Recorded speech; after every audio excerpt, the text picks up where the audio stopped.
Ease into the quiet, let your shoulders soften, and let the night take the weight from you. Tonight, we'll drift slowly into the forgotten world of the Hittites, a lost empire of ancient Anatolia. If this quiets your mind, subscribe, and there's always another waiting tomorrow night. In the Syrian city of Hamath, in the year 1812, the stones in the walls of ordinary houses were doing something that stones set into walls are not generally supposed to do. They were speaking, not in any language that the Swiss explorer Johann Ludwig Burckhardt could name or read, or place within any catalog of known writing systems, but speaking nonetheless, their surfaces covered in hieroglyphic signs pressed deep into basalt, the figures worn smooth by the long attrition of rain and wind, and the hands of people who had passed them for centuries without thinking to ask what they said. Burckhardt noticed them. He wrote them down.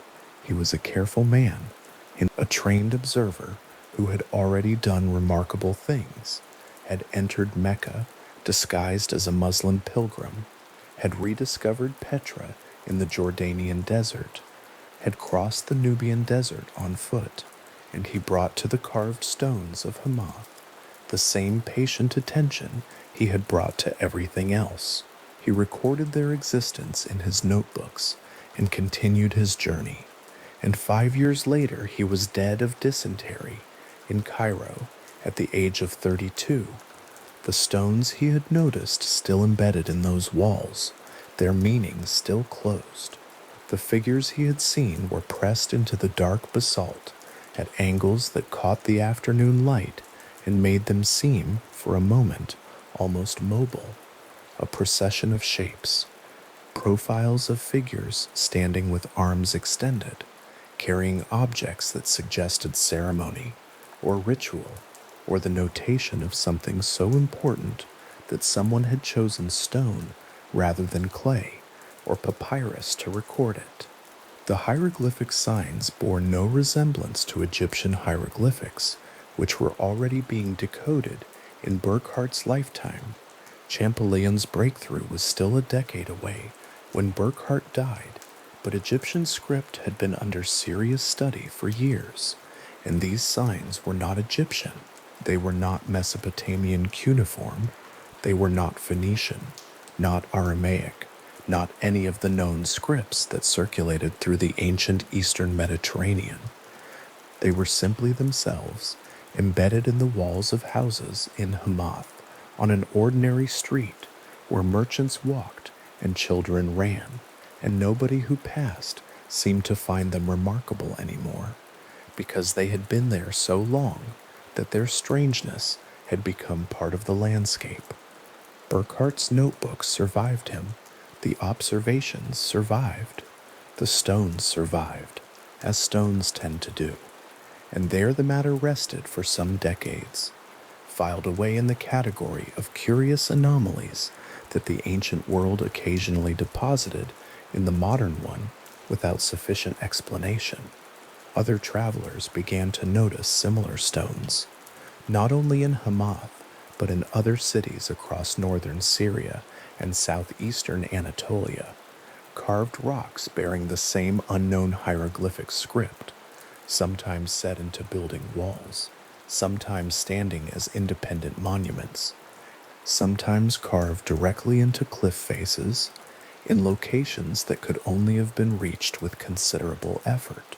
The same script, or something close enough to it to suggest a family resemblance, appeared in enough separate places that the word coincidence began to lose its usefulness. Something had produced these inscriptions across a significant geographic range. Whatever it was had possessed both the organizational capacity to distribute a single writing system across several hundred kilometers and the cultural longevity to leave so many traces. The question of what it was, however, remained genuinely open. The script could not be read. The language underneath the script could not even be guessed at. And the historical record in Greek and Roman sources, the record that 19th century scholars regarded as the primary framework for understanding the ancient world, contained no mention of any civilization in this region substantial enough to account for what was being found. That absence felt, to many serious scholars of the period, like an argument. Greece and Rome had written extensively about Egypt, about Babylon, about Persia, about the peoples of the Levant. They had described the geography of Anatolia with reasonable accuracy. If a major empire had once dominated the Anatolian plateau in the northern Levant, surely someone in the vast literary output of classical civilization would have named it. Surely Herodotus would have mentioned it, or Strabo, or Thucydides, or any of the other compilers of ancient geography and history whose work had survived the centuries. The silence of the classical record was not a gap that scholars chose to overlook. It was a considered datum, a form of negative evidence that the more cautious historians of the period took seriously. Whatever the carved stones represented, the argument ran, it was not an empire on the scale of Egypt or Babylon. It was something smaller, more local, more easily absorbed and forgotten, a tribal group, perhaps a regional cultural tradition, something that had not, in its own time, risen to the level of significance that warranted mention by the civilizations whose literary records had endured. There was another source, however, that did mention them. The Hebrew Bible named the Hittites repeatedly and without apparent embarrassment. In Genesis 15, they appear among the peoples of the land that the text describes as promised, listed alongside the Kenites and the Cadmonites and the Hivites and the Jebusites, in the kind of enumeration that suggests a writer drawing on a real geography of peoples, rather than inventing names at random. In Genesis 23, Abraham purchases a burial cave from a Hittite named Ephron at a price negotiated in a manner consistent with documented ancient Near Eastern property law. In the books of Numbers and Joshua, Hittites appear among the inhabitants of Canaan, and in 2 Samuel 11:11, a man named Uriah, the Hittite, is presented as one of the most loyal soldiers in the army of King David, a man distinguished by the text not as exotic or alien, but as a recognizable figure in a recognizable social world, someone whose Hittite identity is mentioned once and then treated as simply part of who he is. To 19th century biblical critics who had already developed significant skepticism about the historical accuracy of the Hebrew texts, the Hittites were Exhibit A in a broader argument about the Bible's tendency toward invention and embellishment. No independent record confirmed their existence at any meaningful scale. No Greek or Roman source had named a Hittite empire. No archaeological evidence had yet surfaced that could not be explained by positing a minor Canaanite tribal group of the kind that the Levant had produced in abundance throughout its long and complicated history. The biblical references on this reading were not evidence of a real people. They were evidence of a text constructing a usable past, populating the landscape of ancient Canaan with peoples numerous enough to make the dispossession of that landscape by the Israelites seem proportionately significant. It was a plausible argument, grounded in reasonable scholarly caution, and it had the additional advantage of requiring no one to posit the existence of a forgotten civilization, for which the classical record offered no support. The man who began to change this argument was a British Assyriologist named Archibald Henry Sayce. The word Assyriologist is itself worth pausing on, because it describes something that in 1876 was a relatively new discipline, a field of scholarship organized around the decipherment and study of cuneiform writing. which had been substantially cracked in the decades preceding Sayce's career, and had opened up access to a body of ancient Near Eastern textual material that had no connection whatsoever to the Greek and Roman sources on which earlier generations of ancient historians had relied. Sayce had grown up reading the new Mesopotamian discoveries with the alert attention of someone who understood that the available map of the ancient world was being redrawn from materials that had been sitting underground for millennia. He had the habit of looking at the edges of the known record with the quiet conviction that they were not edges at all, that they were simply places where the evidence had not yet arrived. In December of 1876, Sayce delivered a paper to the Society of Biblical Archaeology in London. The room was almost certainly warm from gas lamps and the close presence of scholars who had heard a great many papers and developed over their careers a particular form of politely contained skepticism. Sayce's argument was, by the standards of the evidence then available, audacious. He had spent years reviewing the accumulating reports of carved stone inscriptions across Anatolia and northern Syria, the stones Burckhardt had noticed in Hamath, the cliff inscriptions at various sites in modern Turkey, the scattered rock-cut reliefs that travelers had been reporting for decades, and he had concluded that these materials, taken together, represented not a collection of regional anomalies, but the surviving record of a single imperial civilization. He identified this civilization as Hittite on the basis of stylistic and geographic patterns, and argued that it had once dominated a substantial portion of the ancient Near East. He could not yet read the inscriptions. He did not have a deciphered text in hand. He was working from the spatial distribution of a script, from the consistency of artistic conventions across hundreds of kilometers, from the kind of pattern recognition that experienced scholars can perform on unfamiliar materials, and that is very difficult to verify or refute until the underlying language gives way. The response from the scholarly community was measured skepticism. The resistance was not irrational. It was the normal operation of a discipline that had learned, through experience, to mistrust confident syntheses built on insufficient evidence. Pattern recognition without decipherment was a form of argument that could be wrong in a dozen different ways, and the absence of any classical corroboration remained a serious problem. If the Hittites had been an empire of genuine significance, where were they in Herodotus?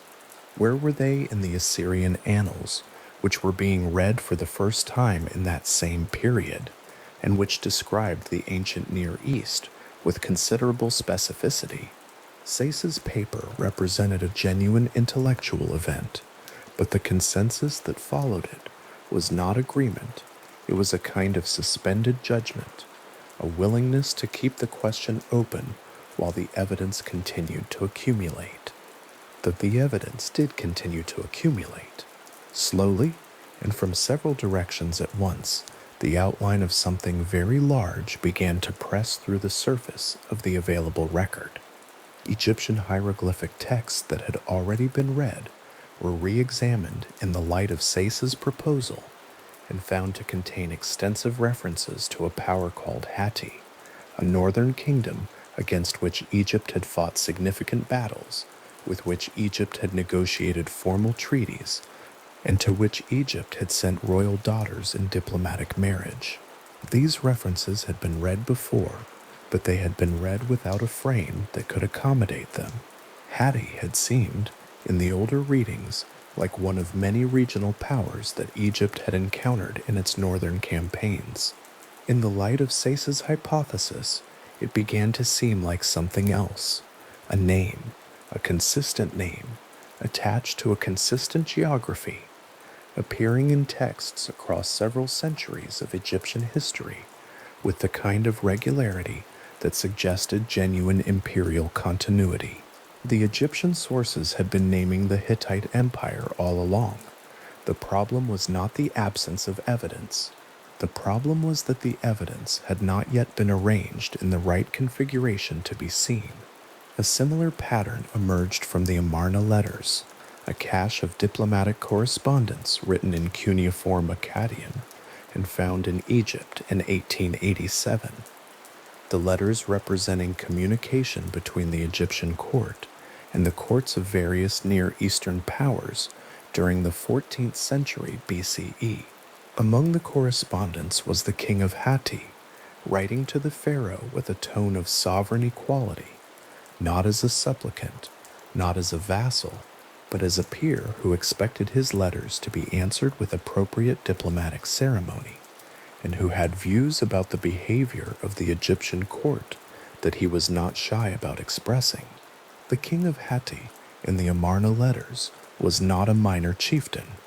He was a monarch in correspondence with the most powerful ruler in the ancient world, negotiating from a position of genuine authority, and the content of his letters made clear that the kingdom he represented was politically complex, militarily capable, and internationally significant. None of this had yet produced the physical confirmation that the matter required. Documents could be disputed, translations could be questioned. A determined skeptic could continue to argue that the textual references to Hatti described something other than the civilization that Sayce had postulated, and that the carved stones across Anatolia still awaited a credible explanation. What the question needed, and had not yet received, was a site, a place in the ground where the physical remains of a Hittite imperial capital could be examined, measured, and described, a location where the connection between the textual record and the archaeological record could be established beyond any reasonable dispute. That location was Bogaz Koi, a village in north-central Anatolia, roughly 150 kilometers east of what is now Ankara. The ruins around the village had been noted by several scholars, and the German archaeologist Hugo Winkler had been gathering evidence for years that the site represented something important.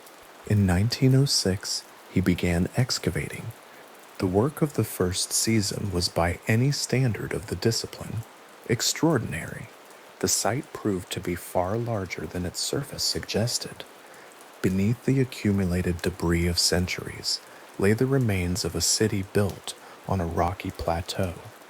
Its architecture organized around a series of temple complexes and administrative buildings, its defensive walls surviving in sections that implied a perimeter of significant scale. And beneath that, in the ruins of what proved to be royal archive buildings on an elevated section of the site called Buyukale, Winkler's team began to find tablets.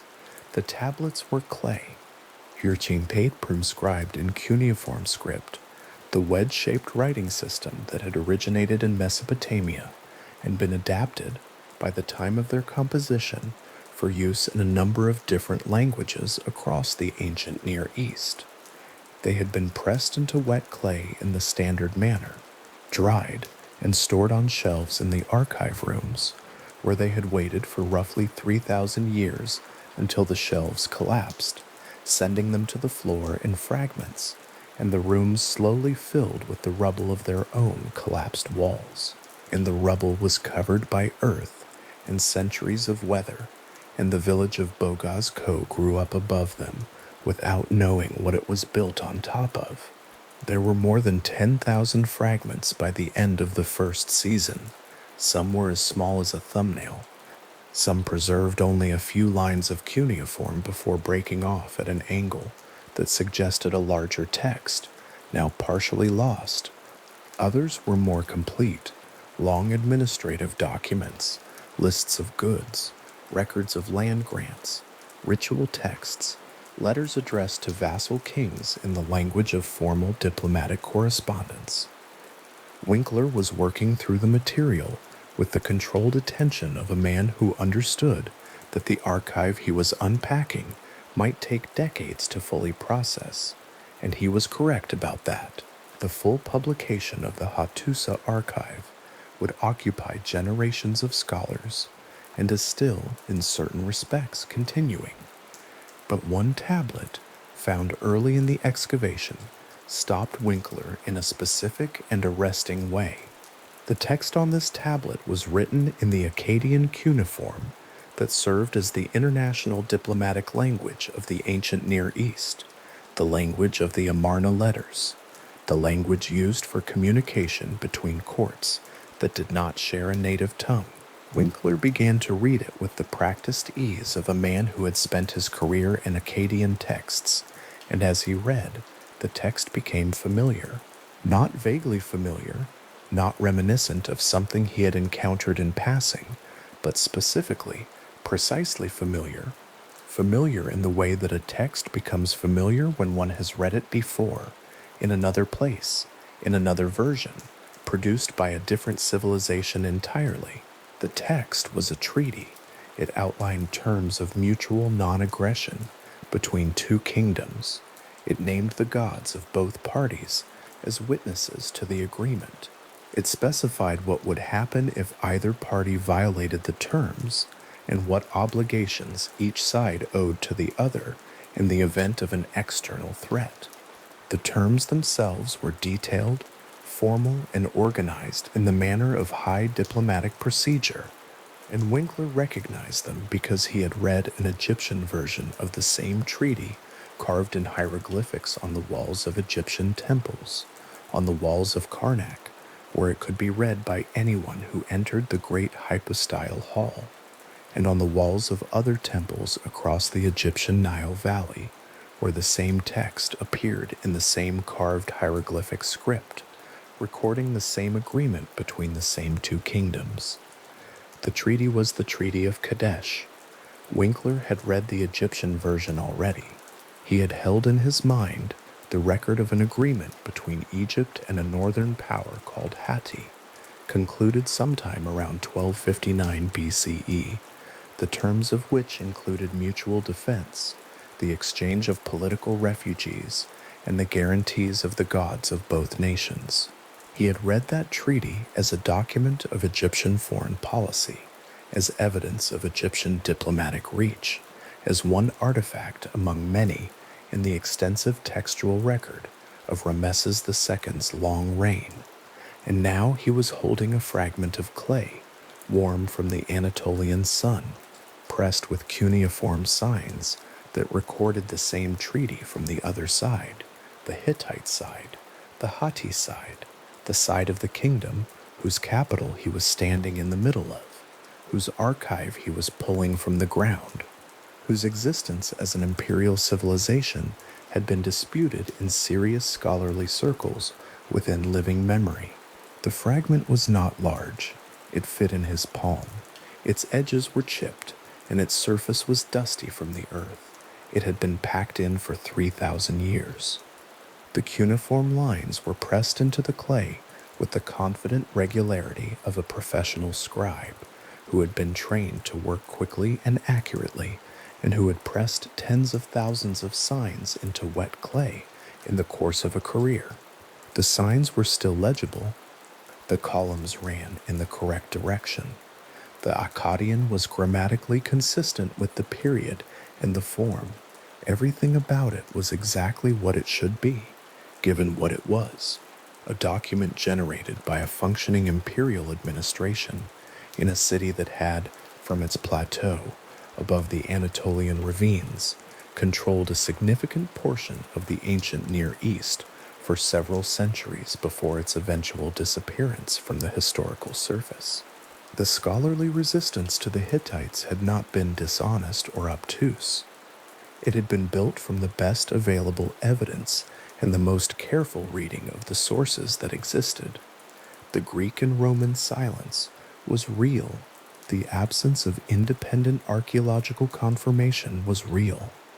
The caution that those absences inspired was methodologically appropriate in a discipline that had learned from experience that enthusiasm often outpaced evidence. What changed at Bogaz Ko in 1906 was not the defeat of that caution, but its supersession by something the caution had always been waiting for, a piece of physical evidence so specific, so convergent with a known text, so precisely datable and precisely locatable, that the margin of reasonable doubt simply ceased to exist. The Hittites were not a literary invention. They were not a minor tribal group, elevated by biblical tradition into something they had never been. They were an empire. They had built a city on a plateau in the center of Anatolia and filled archive buildings with clay tablets and sent diplomats to the Egyptian court and concluded treaties with Ramesses II and had those treaties pressed into cuneiform by trained scribes working in proper archive buildings, and the treaties had survived. The weight of what Winkler was holding that afternoon in his first trench at Boga's Cove was not dramatic in the way that significant discoveries are sometimes narrated. Not a shout of triumph, not a sudden reversal, not the exposure of a scandal or a fraud. It was quieter than that. It was the weight of a correction that had been building for decades, accumulating through the patient work of many scholars looking at carved stones and Egyptian temple texts and Amarna diplomatic letters and Anatolian ruins, and that had finally arrived at a form that could be held in one hand. A piece of clay, a fragment, its cuneiform lines identical to an inscription Winkler had read on an Egyptian wall. The same treaty in two languages, confirming the same kings, lying in the dirt of an Anatolian hillside 3,000 years after the scribe who had pressed it had set it on a shelf and walked out of the archive room into the afternoon air.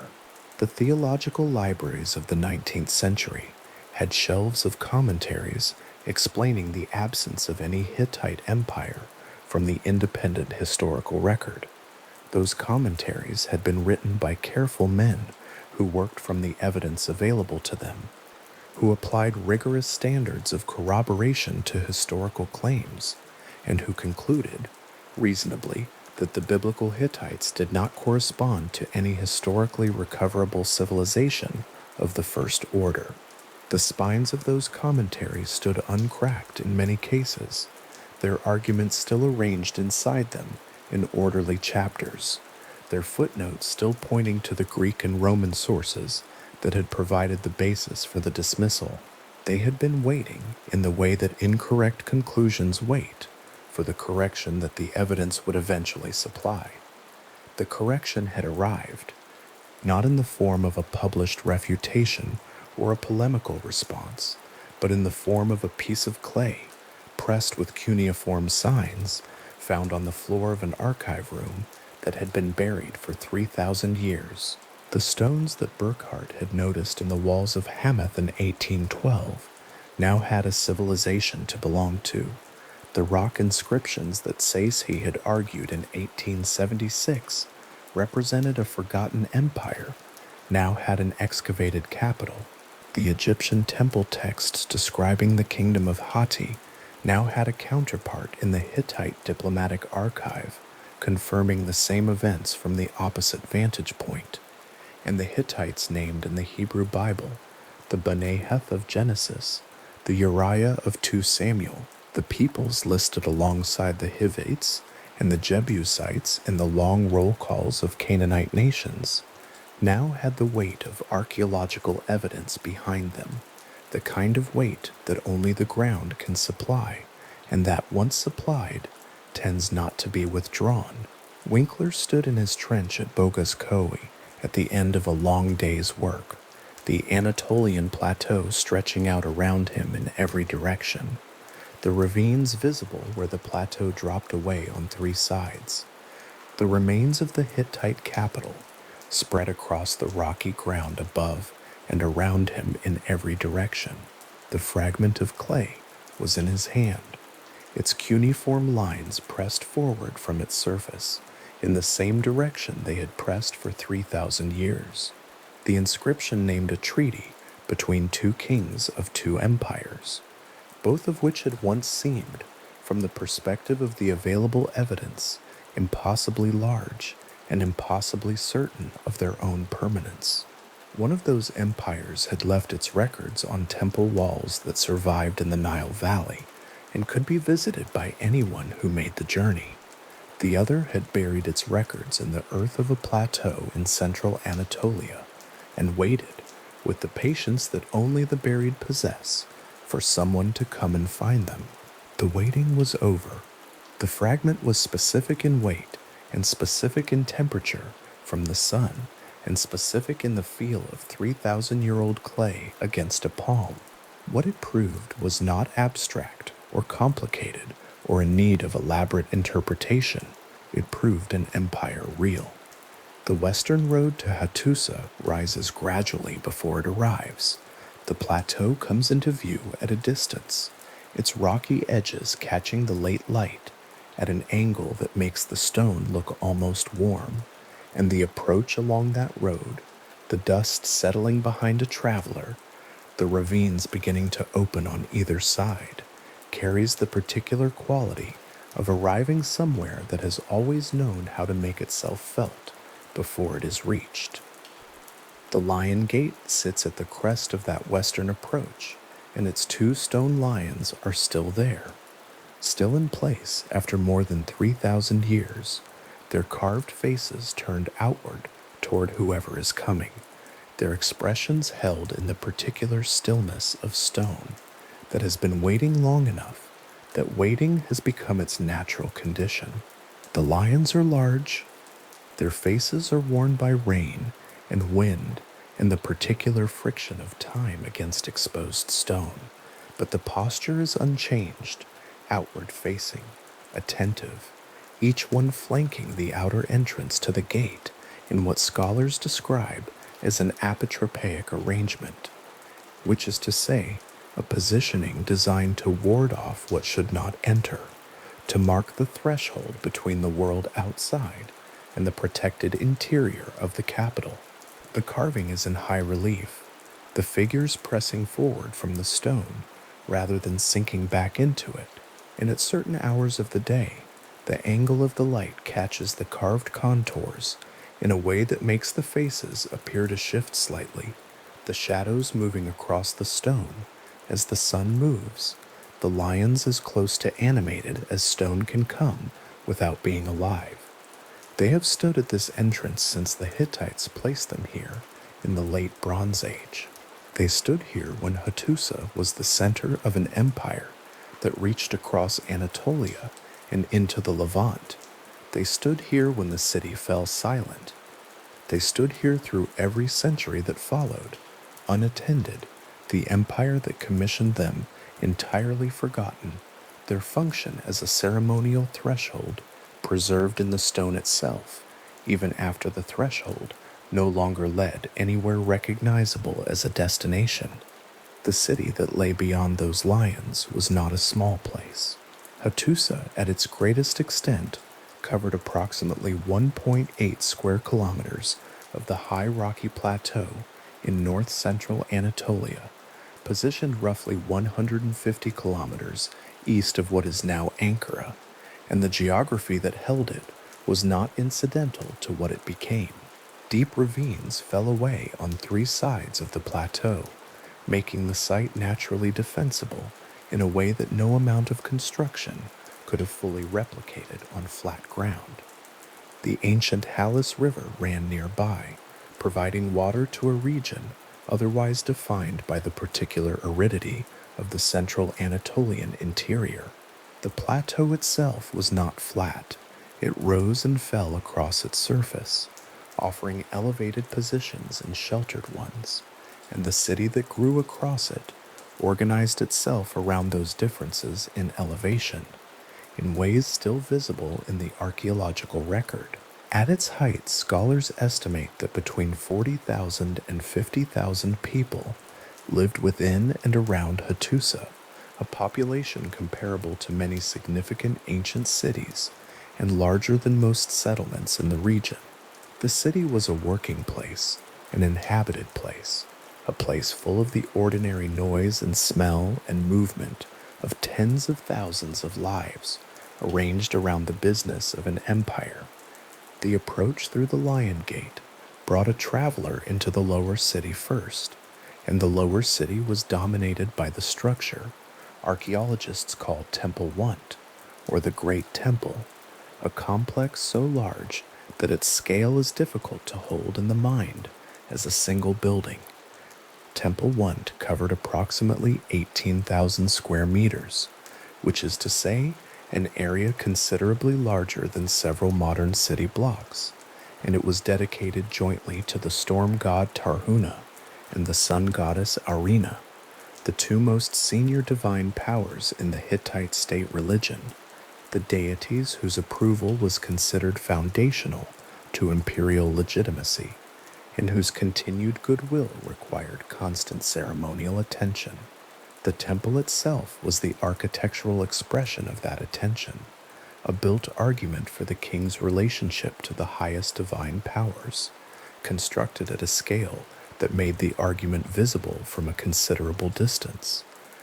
The main shrine occupied the innermost section of the complex, but what surrounds it in the archaeological record is in some ways even more interesting than the shrine itself.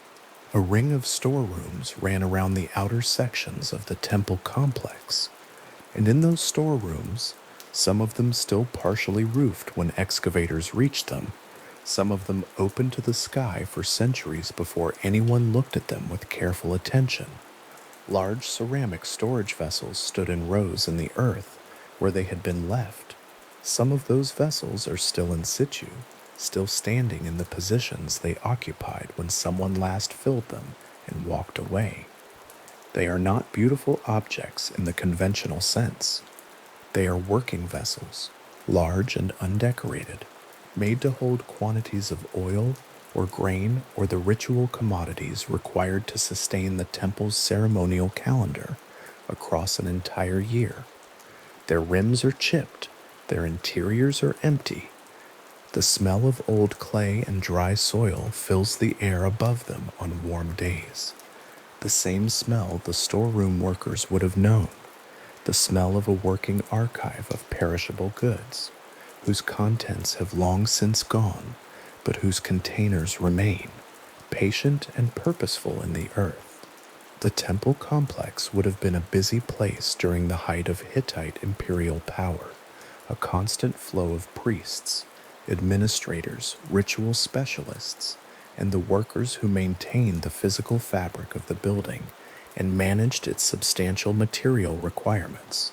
The festivals of the Hittite religious calendar were elaborate, extended affairs that could occupy the king for weeks at a time, moving between temples and sacred sites in a prescribed sequence that the administrative record tracks in considerable detail.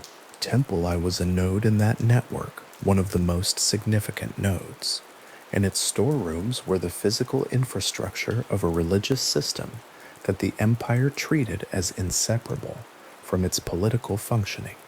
The gods required feeding, the rituals required materials, the storerooms required management, and so the temple complex was also, in a very practical sense, an administrative center, a place where the divine and the logistical operated in the same rooms, served by the same personnel, recorded in the same archive.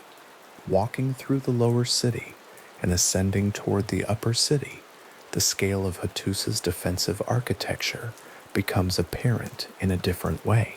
The walls of the upper city stretched for approximately 8 kilometers in total circumference, a perimeter that required an enormous sustained commitment of labor and materials to build, and an ongoing commitment to maintain. The walls incorporated towers at regular intervals and were constructed of a combination of stone foundations and mud brick superstructure, the stone providing a stable base and the mud brick rising above it to the full defensive height.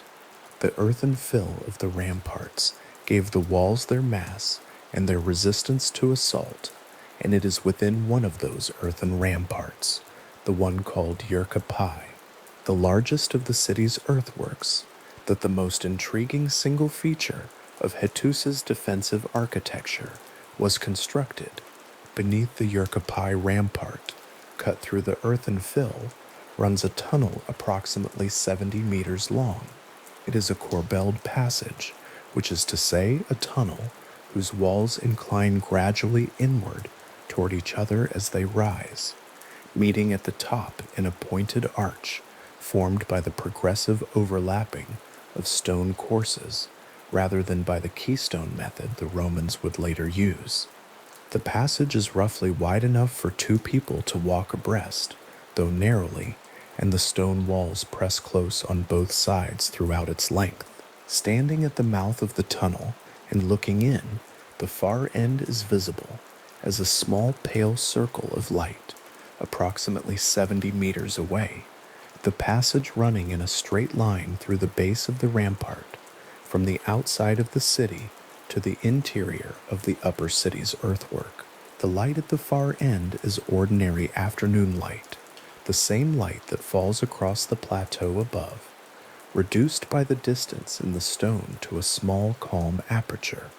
The purpose of that tunnel has not been agreed upon.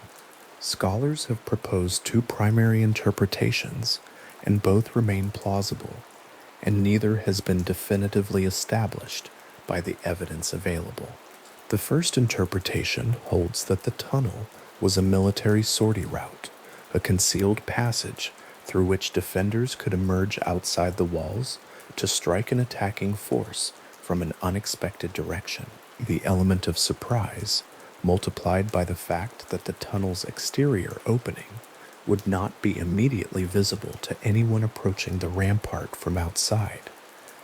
The second interpretation holds that the tunnel was a ceremonial passage, a route for processions that moved symbolically between the interior and exterior of the city during ritual occasions, whose specific character the documentary record has not preserved clearly enough to confirm.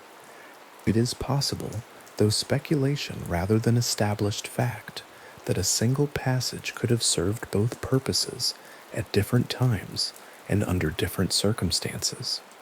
The tunnel exists. The stone is real. The corbelled arch has held for 3,000 years without significant structural failure. The purpose it served remains, for the moment, genuinely open. The feeling of standing at the mouth of that tunnel in the quiet of the Anatolian hillside is a particular kind of stillness. The rampart rises overhead, the plateau extends on either side, and the passage runs into the hill as though the hill itself had always contained this option, this particular route through solid earth, from outside to inside, from the world beyond the walls to the world within them. The air inside the tunnel is cooler than the air outside, the stone having held the night's temperature against the warmth of the day, and the sound of the plateau above, wind, the movement of dry grass, the occasional far-off noise of the modern world, reaches the interior of the tunnel only faintly, filtered by the stone and the earth overhead. Ascending from the Urkopi rampart and moving northeast across the upper city, the ground rises toward an elevated rocky outcrop that the archaeologists call Buyukali, a name that translates approximately as Great Castle. Though the complex that occupied this natural promontory was not primarily a castle in the military sense, but rather the royal palace complex and administrative center of the empire, Buyukale occupies the highest naturally defensible position within Hattusa, a rocky mass that rises above the surrounding plateau and falls away on its outer edges into the ravines that frame the city. From the summit of Buyukale on a clear morning, the view extends outward across the plateau in every direction to the surrounding hills, which are visible for many kilometers, the horizon rolling in the particular way of central Anatolian landscape, open, undramatic, immense in its quiet way. That view would have been available to every king who occupied the palace on Buyukale, and it would have been visible from the windows and terraces of the audience halls and administrative buildings where the business of the empire was conducted. The palace complex on Buyukale included, among its various functional areas, the archive buildings where the clay tablet record of the Hittite Empire was stored. These were not ornamental spaces, they were working rooms, functional and purposeful, their shelves holding the accumulated documentation of an imperial administration, treaties, royal decrees, land grants, letters between the Hittite king and his royal counterparts in Egypt and Babylon, and Ugarit and Assyria, religious texts, myth narratives, diplomatic correspondence in multiple languages. The tablets were stored on wooden shelving, and when the palace complex was eventually abandoned, the shelves collapsed under the weight of the clay, or rotted, or burned, and the tablets fell to the floor and lay there in the positions the falling gave them, scattered at angles across the archive room floors, some face up, some face down, some broken into fragments, no larger than a thumbnail, some intact enough that their columns of cuneiform text remained fully legible after 3,000 years in the earth. The view from Gut Cali in the morning light carries the particular quality of a place that was once a center of significant power and now carries that history quietly in the stone. The ravines fall away below on three sides. The hills extend in every direction. The archive rooms lie beneath the ground surface, their contents long since excavated and distributed between museum collections. The natural promontory retains the same commanding relationship to the surrounding landscape that it has always had, the same view, the same elevation, the same sense of being positioned above the plateau in a way that made the position worth occupying and defending. What the Hittite kings could see from Bucale, any visitor can see from Bucale now, the view unchanged by the passage of the intervening centuries in any significant way.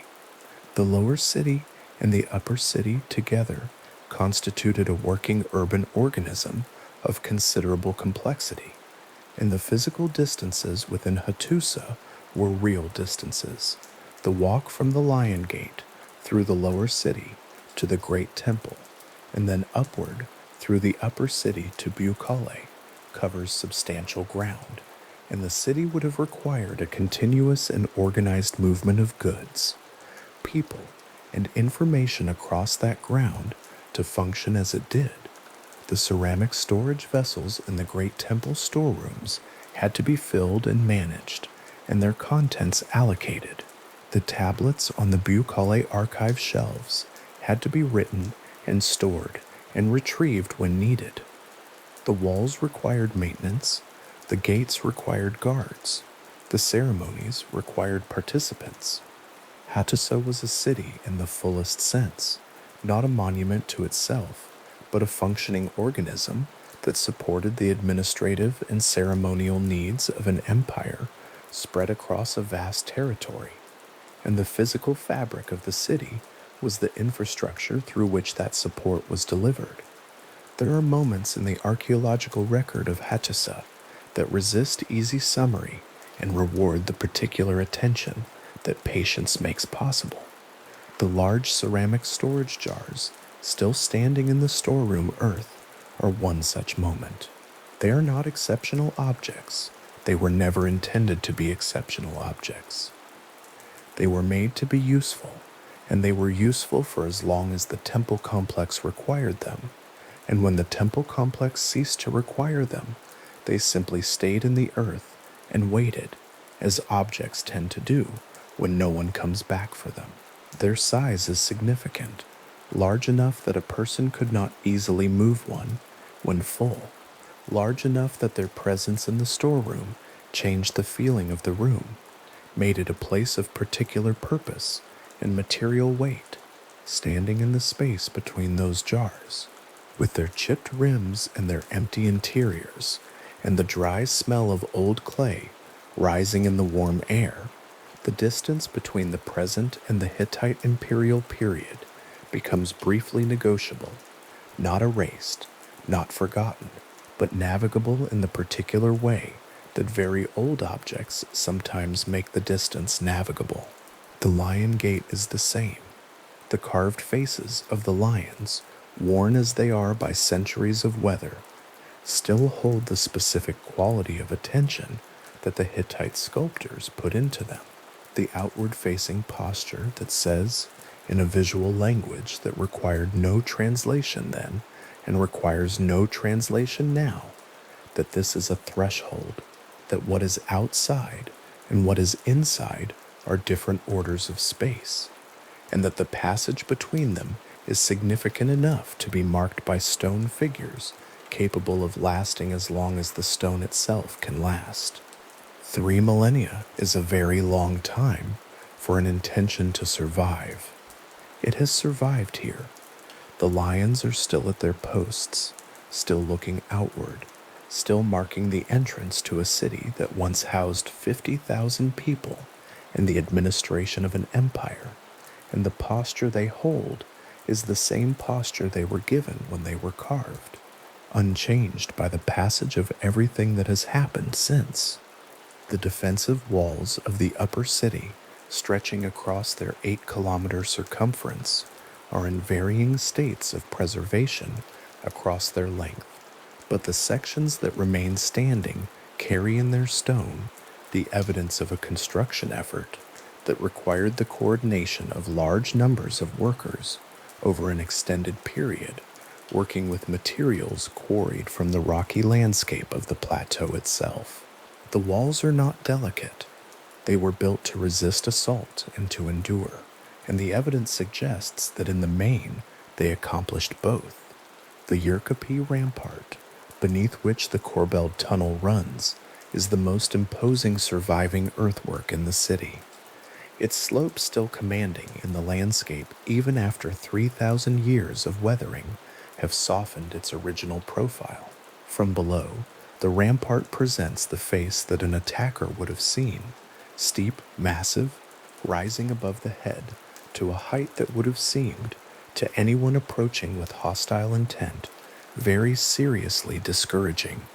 The tunnel through the base of the rampart, seen from the exterior, opens at the base of that slope as a modest aperture in the hillside, not dramatic, not immediately visible to someone looking at the rampart as a whole, the kind of feature that a passing observer might overlook without difficulty. This quality of unobtrusiveness, if it was intentional, would have served well whatever military purpose the tunnel was designed to serve. A sortie route is most useful when the enemy does not know it exists, and yet the tunnel, if it served a ceremonial purpose, would have been processed through publicly, its location known, and its significance understood by everyone who participated in the ritual, which would make its unobtrusiveness from the exterior a feature of its architectural logic rather than a form of concealment. Both things can be simultaneously true of the same stone passage. The tunnel does not resolve the question by its presence alone. It simply stands there in the hillside, its corbelled arch holding the weight of the earth above, its walls cool and close, its far end open to the pale circle of daylight that marks the interior of the city's greatest earthwork. The silence of the Buyukali promontory in the early morning is a particular kind of silence, the silence of a place that was once considerably louder, that once contained the ambient noise of royal administration and court ceremony and the movement of officials and guards and messengers and scribes between the buildings of the palace complex, and that now contains only the wind and the occasional bird and the sound of the plateau going about the quiet business of an unpopulated landscape. The archive rooms are not visible from the surface now. The shelves that held the tablets are long gone. The tablets themselves are in museums in Ankara and Istanbul and Berlin and other cities. But the promontory remains exactly where it was, in exactly the same commanding relationship to the surrounding landscape, the ravines still falling away below on the same 3 sides, the hills still extending to the same horizons, the view still carrying the same quality of elevation and exposure that made this particular rocky outcrop the most logical place for a Hittite king to position his palace and his archive. Hattusa does not announce itself as a ruin in the way that some ancient sites do. It does not present a single image easily extracted and understood from a distance. It is a place that rewards slow walking, attentive looking, and a willingness to let the physical evidence accumulate into something that can be felt rather than merely known. The Lion Gate offers one kind of understanding, the immediate visceral recognition of a threshold still functioning as a threshold 3,000 years after its construction. The great temple storerooms offer another kind, the patient, material persistence of working objects that outlasted the work they were designed to support. The Urkapi tunnel offers yet another, the quiet endurance of a question that the stone itself cannot answer, a purpose built into the hillside that the hillside has not seen fit to explain. And then there is the view from Bukale, which offers something different again, not a specific object or a specific question, but a specific spatial relationship, the relationship between a high place and the landscape that falls away from it in every direction, a relationship that was true when the Hittite king stood here and is true now and will continue to be true for as long as the rocky promontory holds its elevation above the surrounding plateau. The horizon from Buyukali is the same horizon. The hills are the same hills. What the king saw from this position is what anyone sees from this position now, minus the populated city behind and below, minus the scribes working in the archive rooms, minus the smoke rising from the lower city's cooking fires, and the sound of the city going about the business of being a city. The Korbel tunnel beneath the Yurkapi rampart runs for its 70 meters in the direction it has always run, carrying its question with it in the dark at the base of the earthwork. The stone lions at the Lion Gate hold their outward-facing posture against whatever is coming from the western road, as they have held it for 3,000 years. Their function as threshold markers, so completely encoded in their posture and their placement that the threshold requires no gate, no door, no city beyond it to make the function legible. The ceramic storage jars in the great temple storerooms stand in the earth where they were left, their rims chipped, their interiors empty, the afternoon light falling across them at an angle that picks out the texture of the fired clay. And somewhere beneath the surface of the Buyukale promontory, in the compacted earth of the archive room floors, the impressions left by fallen tablets are still present in the soil, the shapes of 3,000-year-old objects pressed into the ground by the weight of their own collapse. The archive's last record of its own contents, written in absence rather than in cuneiform, legible only to those who know how to read the negative space of what has been removed.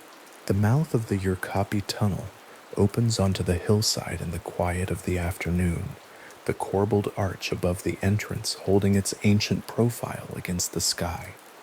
The passage runs back into the hill, its walls pressing close, the air cooler inside than outside, the sounds of the plateau above reduced to the faintest presence by the stone and the earth overhead. 70 meters away, at the far end of the tunnel, the circle of daylight that marks the interior of the rampart sits small and pale and calm in the stone frame of the passage's far opening.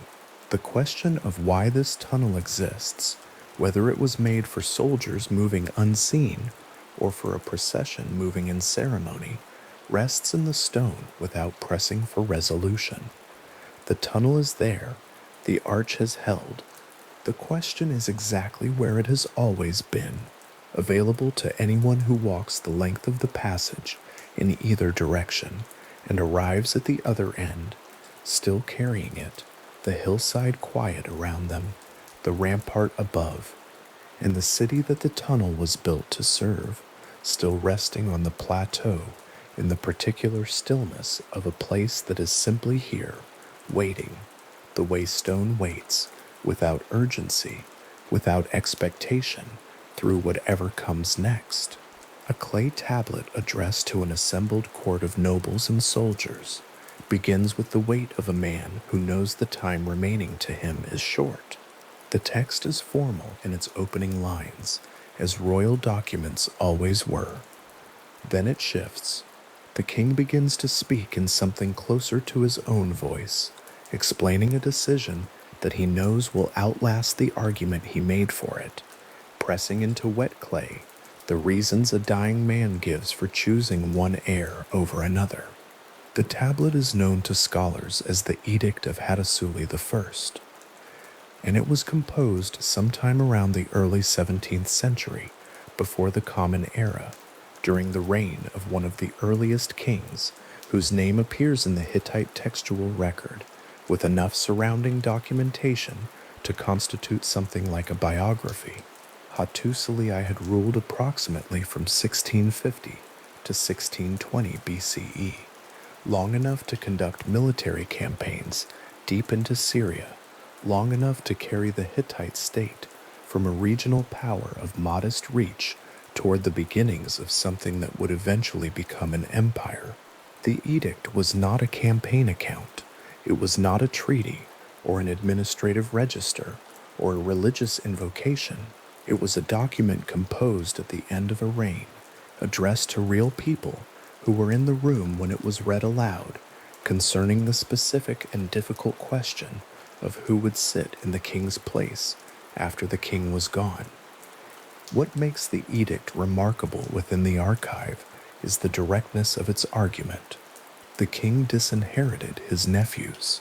He had apparently considered them, found them wanting, and was willing to say so in terms that a later reader can still follow. They had behaved in the king's account in ways that were disloyal and unworthy. The text names the failing without softening it. A man reviewing his own court and finding the people nearest him insufficient is a familiar human situation, and the edict carries that familiarity forward across 3,500 years in a way that purely administrative documents rarely do. In place of the nephews, the king designated his grandson Mursili, a boy young enough that the document includes instructions to the assembled nobles about how the boy should be raised and guided. The edict does not disguise the precariousness of this arrangement.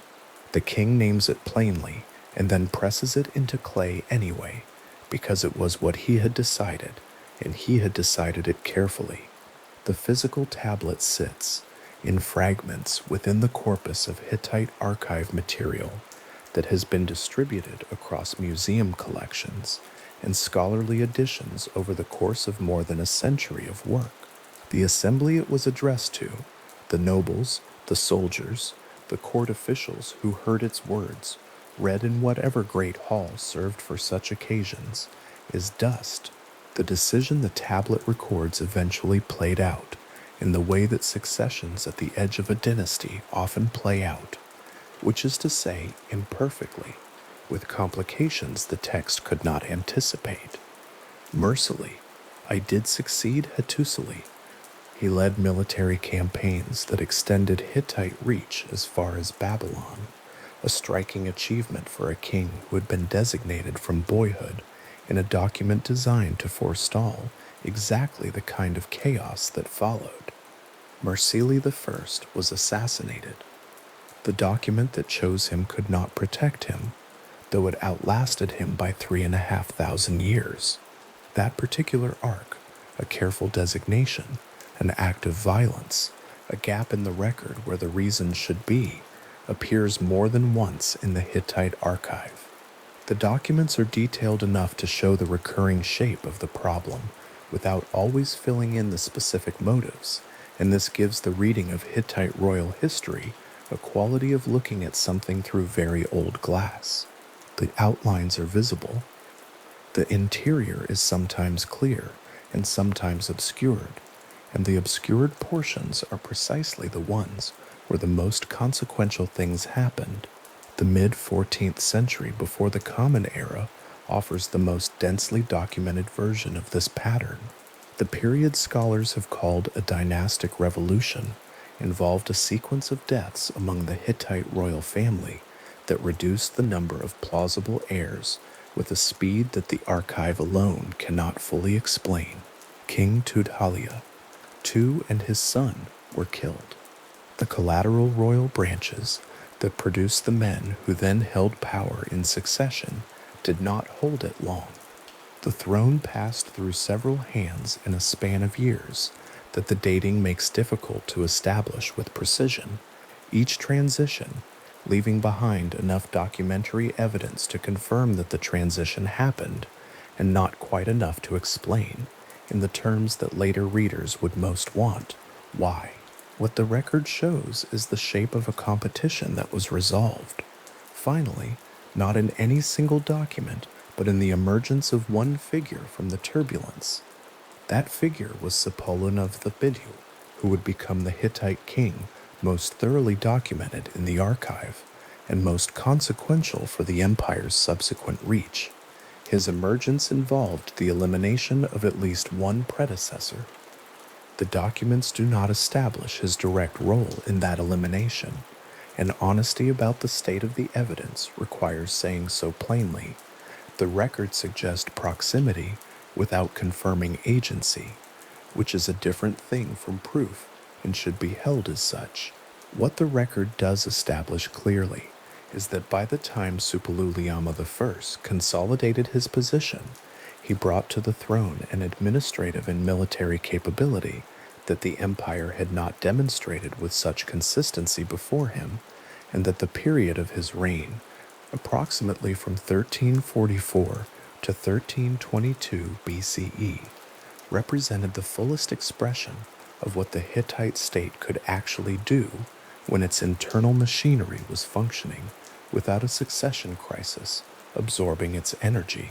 The question of how a king survived a dynastic revolution was, in the Hittite archives, never purely a military question. The archive records a parallel and in some ways more persistent mechanism by which power was contested and legitimized within the royal family, and that mechanism ran through the institution of the Toanwana. The chief queen of the Hittite king held a position that the modern vocabulary of consort or first lady does not quite capture. The Toanwana was not merely the king's wife. She held specific religious duties that the Hittite state cult considered indispensable, ceremonies and ritual roles that could not simply be assigned to another person or left unfulfilled without consequence. The records are clear that these were not ceremonial in the diminished sense. They were functional responsibilities tied to the maintenance of divine favor for the state, and the state took that maintenance seriously enough that the Tawanana's position was formally embedded in the institutional structure of the empire in ways that gave her a kind of authority that did not simply end when her husband died. This produced complications. A king who succeeded a dead king inherited, along with the throne, and the archive and the vassal obligations and the military commitments, a Tawanana who had held her position under the previous reign and retained it under the new one. She continued her ritual duties. She maintained her title. The new king brought with him his own wife, who would eventually become the next Tawanana. But in the interval, which could be long, the court contained two women of royal status whose relationship to the institution was formally defined and practically complex. The archive records this complexity most fully in the case of Mursili II, whose reign falls in the early to mid-14th century, and whose documents include something the Hittite archive rarely offers in quite the same form: extended prayer texts that describe the king's inner state in terms specific enough to constitute something like a private accounting. The Tawanana who held her position during Mursili II's reign was his stepmother, and the documents record that Mursili II eventually brought her to trial. The charges involved accusations of witchcraft, specifically sorcery directed against the king's own wife, whose illness and death Mursili II attributed to the Tawanana's interference. The trial resulted in the Tawanana being stripped of her position, an act that the archive shows was understood to carry its own serious risks. Removing a Tawanana meant removing the person responsible for ritual functions considered essential to divine favor, and the prayer texts that survive from Mursili II's reign record the king wrestling directly with whether he had made the right decision. The texts address the gods plainly. They ask whether the misfortunes that fell on Mursili II after the trial, a plague that ran through the Hittite lands for years, deaths within the royal family, military reversals, were divine punishment for the removal of the Tawanana, and they do so in language that has the quality of a man who has made a consequential choice and cannot stop examining it.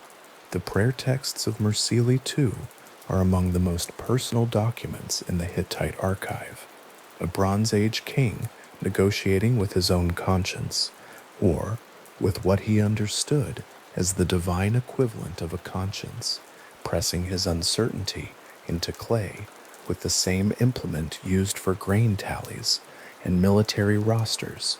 The record carries his anxiety forward in a form that is still readable. The specific plague he was addressing, sometimes called the Hittite plague in the scholarly literature, persisted across decades, and the text regarding it extend through multiple reigns.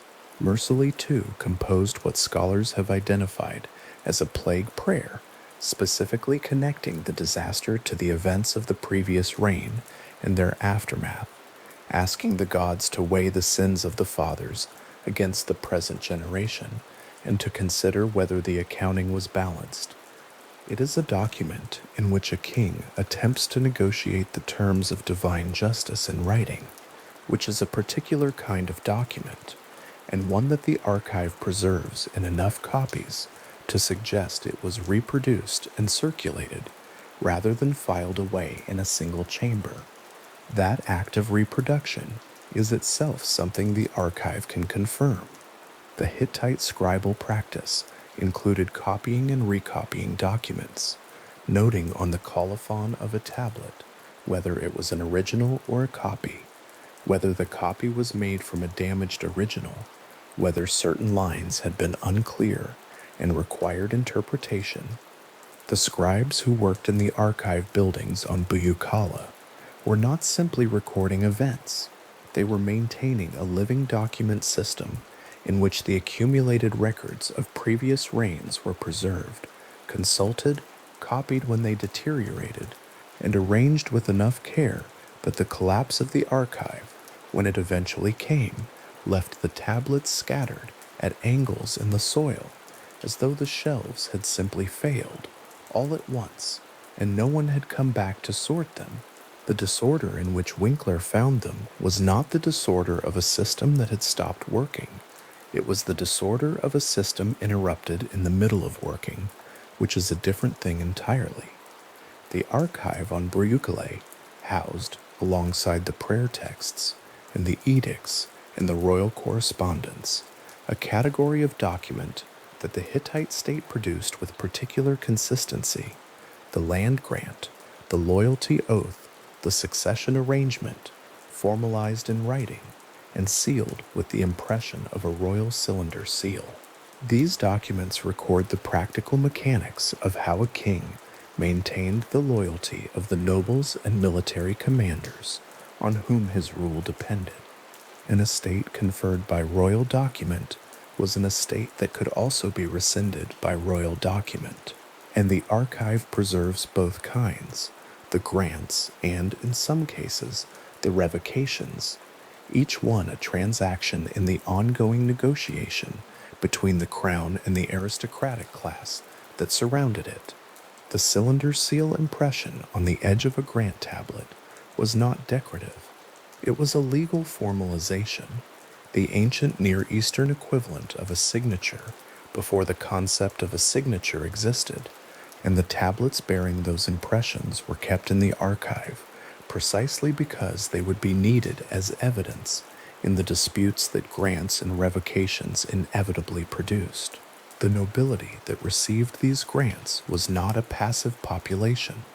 The archive documents the active participation of noble families in the dynastic instability that characterized Hittite succession across multiple centuries, families that supported one claimant against another, that shifted allegiance when the calculation changed, that produced the administrative and military figures on whom any given king depended, and whose cooperation was therefore always being solicited and rewarded, always being reinforced by document and ritual, always existing just at the edge of the loyalty that would hold a reign together and the ambition that would fracture it.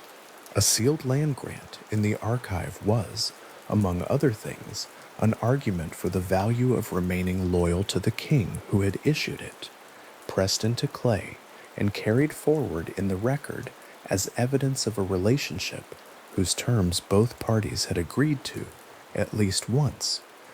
The institution of co-regency was designed to address the recurring problem of succession by designating an heir formally during a king's lifetime, giving the designated successor a recognized title and administrative role before the transition actually occurred. The Hittite archive records co-regency arrangements across several reigns, and they represent exactly the kind of institutional solution that a state develops after watching enough transitions go badly. The logic was clear. If the next king was already functioning as a recognized official entity, the death of the senior king produced a continuation rather than a vacuum. The archive shows that the logic worked often enough to persist as a practice, and failed often enough to generate the kind of tense succession documentation that runs through the records like a thread. A prince who had been designated co-regent had a formal claim. A prince who had not been designated also had a claim if his relationship to the royal bloodline was close enough. A tawanana, whose ritual functions were indispensable, had an interest in which king occupied the throne because a new king brought with him preferences and priorities that might or might not align with her own position.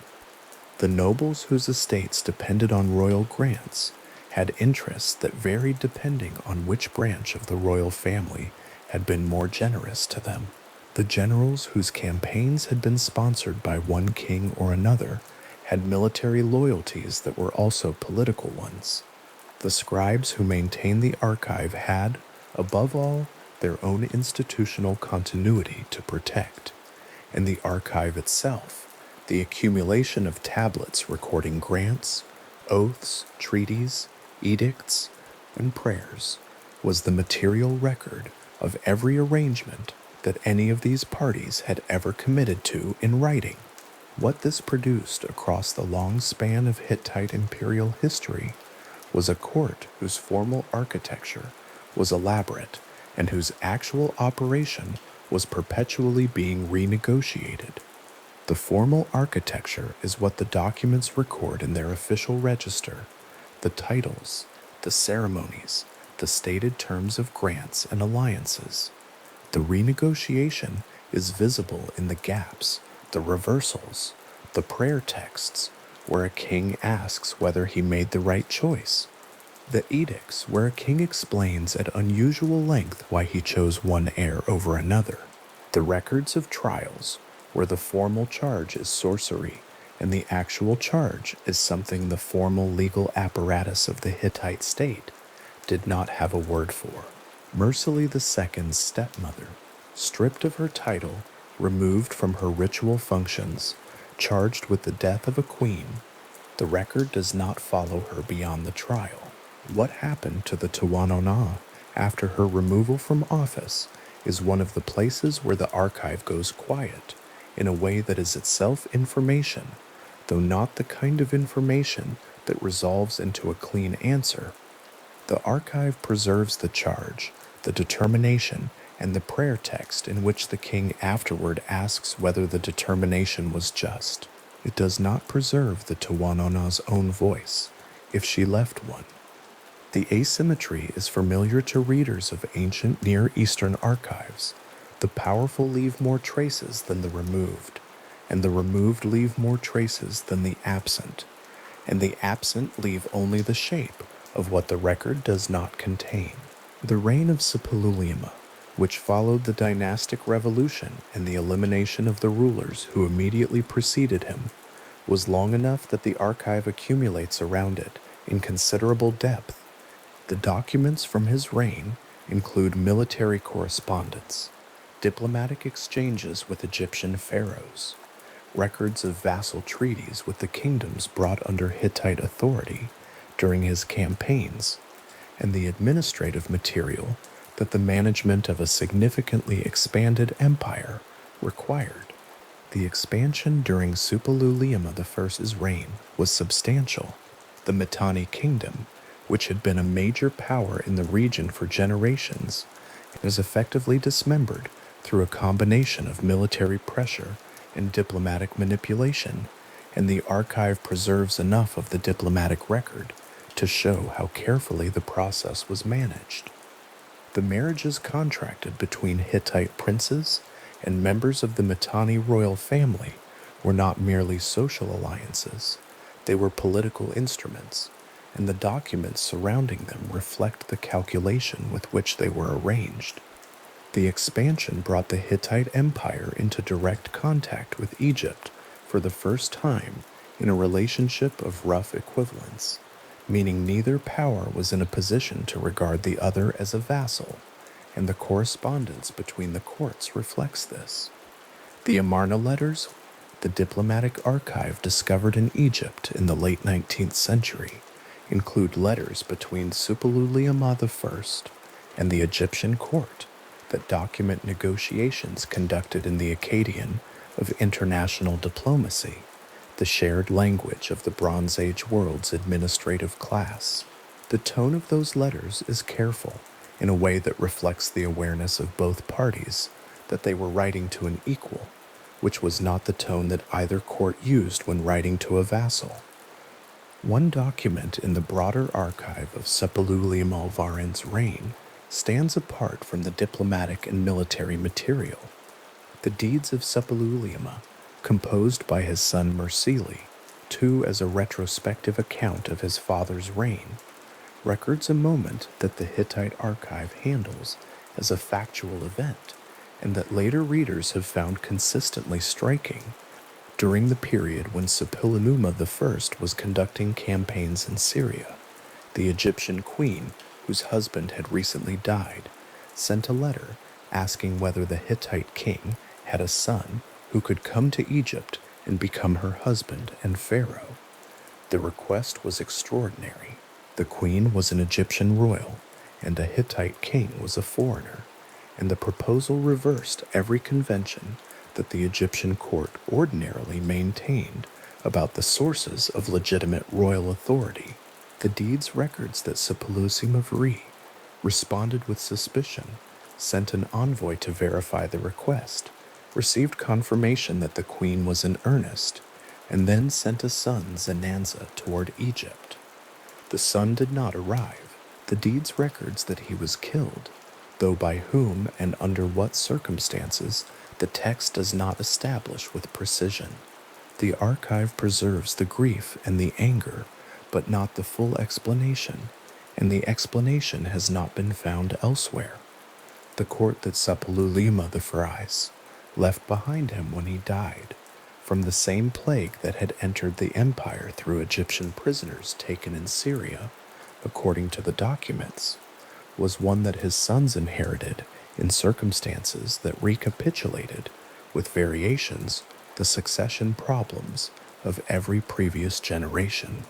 The archive records their reigns in enough detail to trace the continuing negotiation of loyalty and legitimacy that the institution of the Hittite monarchy required. Generation after generation, regardless of how large the empire grew or how many vassal kingdoms acknowledged Hittite suzerainty, the machinery of succession was not a problem that imperial expansion solved. The tablets that record the empire's greatest military reach also record in their other drawers and on their other shelves, the internal documents of a court that was never entirely free of the anxiety that the Edict of Hattusili I had tried to address at the very beginning of the recoverable record. That recurring shape, the careful arrangement, the death that undoes it, the gap in the documentation where the reasons should be, the next generation beginning again, is what the archive registers most consistently across the full span of Hittite imperial history. It is not unique to Hatti.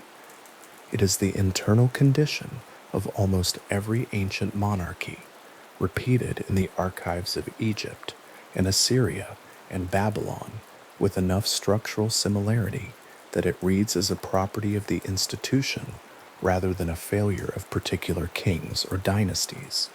What the Hittite archive adds to the general pattern is the extraordinary specificity of its surviving documentation, the prayer texts, the edicts, the personal notes in the margins of administrative correspondence, the colophon remarks by scribes who noticed that the tablet they were copying had been damaged and that certain lines were unclear. A colophon in the Hittite archive is a scribal note at the end of a tablet recording the source of the text being copied and the condition of the original. These notes are rarely described in general accounts of the archive and are not the material that generates scholarly excitement in the way that royal correspondence or mythological texts do. They are, in their own way, more quietly remarkable. A scribe noting that the tablet from which he worked was broken and that he had done his best to reconstruct the damaged section was a person exercising judgment about the preservation of information in the full awareness that the damaged original had contained something worth recovering. The judgment was exercised in an administrative context, under institutional supervision, as part of a system designed to maintain the record across time. The record maintained itself by caring about itself, which is the condition that allows any archive to survive, and the colophons are where that care is most directly visible. The archive on Buyukali also housed the material that successive kings produced to legitimize themselves to their own courts and their own gods. A Hittite king who had come to power under contested circumstances, which, the archive suggests, described a great many Hittite kings, required documentation that established his right to rule in terms the Hittite theological and legal framework would recognize. The edicts and succession documents were part of this, but the prayer texts and the royal ritual texts served the same function from a different angle. A king who composed elaborate prayers to the storm god Terhuna or to the goddess Arina was performing in the written register the piety that the gods required of a legitimate ruler, and the performance was also in the context of the archive, a record of the king's theological standing that could be consulted by anyone with access to the relevant tablets. The theological legitimacy and the political legitimacy were not separate systems. The Tawanana's ritual functions mattered to the state because the state understood divine favor as a real and consequential thing, not as a metaphor for administrative competence. When Mursili II asked in his prayer texts whether the plague was punishment for the trial of his stepmother, he was not asking a rhetorical question. He was asking the gods to weigh an actual account and to return an answer in the form of events. The archive preserves the question. The events that followed are partially recoverable in the military and administrative records. Whether Mursili II received the answer he was looking for is one of the places where the record leaves the question, exactly where it was when the king first pressed it into clay. The tablets that record the succession arrangements of the Hittite Empire, the grants and the oaths and the co-regency designations, and the edicts explaining the reasoning behind a controversial choice of heir, are the most durable things the empire left inside itself. The walls of Hattusa have survived in part because stone survives. The tablets survived because fired clay survives, and because the collapse of the archive building, whatever caused it, buried them at angles in the soil rather than destroying them. The names recorded in those tablets, the kings and their heirs, and their Tiwanates and their nobles, and the sons sent toward Egypt who did not arrive, are present in the record precisely because the scribes who maintained the archive understood their work as a form of perpetuation. The scribes were correct about that, as it turned out. The empire they served and the court whose arrangements they documented have been gone for 3,000 years. The specific social world that produced the anxiety in Mursili II's prayer texts, the political calculation behind Hattusili I's disinheritance of his nephews, the institutional pressure that made the Tawanana's position so difficult to remove, even when a king had compelling reasons to remove it, all of that exists now only in the tablets. The tablets are in museum cases and in scholarly editions and in the digital archives that have been built around the cuneiform corpus over the last several decades. They are still being read. The questions they generate about who exactly cleared the path for Sepulusa Mas Athai, about what Mursili II's stepmother understood about her situation, about the unnamed prince who traveled toward Egypt and did not arrive, are questions that the current state of the record does not fully answer, and scholars working in the archive are aware of this and say so. The archive on Buyukali holds document after document of the arrangements by which the Hittite court tried to order its own continuity, the succession plans, the loyalty seals, the prayers for divine endorsement, the edicts composed by dying kings explaining why they chose as they did. Every king named in those documents has been gone for 3,000 years. Every arrangement recorded in them was eventually superseded. The throne changed hands through methods the succession documents had not anticipated, and through methods they had tried to prevent, and through the simple passage of time that eventually changes everything regardless of what has been arranged. What remains is the clay, the colophons where scribes noted that a damaged tablet had been copied with care, the edict where a king explained, in a voice still legible, why he had chosen his grandson over his nephews and what he hoped would happen after, the prayer where a king asked the gods, without certainty about the answer, whether the choice he had made had been the right one. All of it pressed into clay and fired, all of it outlasting every king it named, all of it still there in the record, waiting with the same patience that archives always have, the specific and ordinary persistence of things that were made to last. Behind the city of Kadesh, in the shadow of the Tell, where the walls rose above the confluence of the Orontes and Mukadia rivers, a large force of Hittite chariots stood without moving. The dust they had raised on the approach had settled. The horses were still. The sound of water moved through the reeds at the river's edge in the late morning air, and somewhere to the south, along a road that ran beside the river, the Egyptian army was marching in column, division by division, the infantry following the chariots, the supply trains following the infantry, the whole long articulated body of Ramesses II's campaign force moving north toward a position that no longer contained what it was supposed to contain. The Hittite army of Muwatalli, too, was not where the Egyptian scouts believed it to be. It was here, behind the city, at rest, waiting, and the waiting was the strategy. The year was approximately 1274 BCE. The place was a stretch of floodplain and low ridge country in what is now western Syria, the Orontes running through its center in long, slow curves. The Tell of Kadesh, sitting at the river's junction with a tributary, the surrounding landscape open enough in every direction that an army could be seen from a great distance if it wished to be seen, and completely concealed if it did not. What the Egyptian column moving south of Kadesh did not know was the scale of what waited behind it.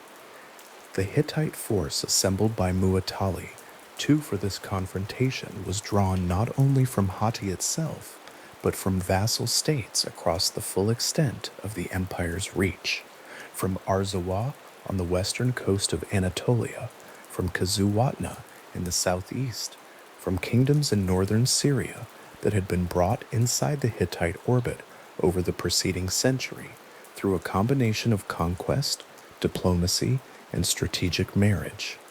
Egyptian accounts, which have a tendency toward the monumental in all things, including military figures, describe the assembled force as comprising 3,500 chariots and 37,000 infantry. Modern historians hold these numbers with appropriate caution. What is not in doubt is that the force was large, that it had been assembled with considerable logistical effort, and that Muwatalli had chosen to keep it hidden until the moment of his choosing. The intelligence operation that made the concealment possible was, by the measure of what the records show, precise and effective. 2 men arrived in the Egyptian camp, presenting themselves as deserters from the Hittite forces. They told the officers who questioned them that the main Hittite army was still far to the north, near the city of Aleppo, and would not reach the area of Kadesh for several more days. This was not true. The main Hittite army was behind the Tell of Kadesh, within striking distance. The pharaoh, the records suggest, believed what the 2 men said. He ordered his own led division to press ahead and begin making camp north of Kadesh, leaving the divisions behind it, still strung out along the road in column.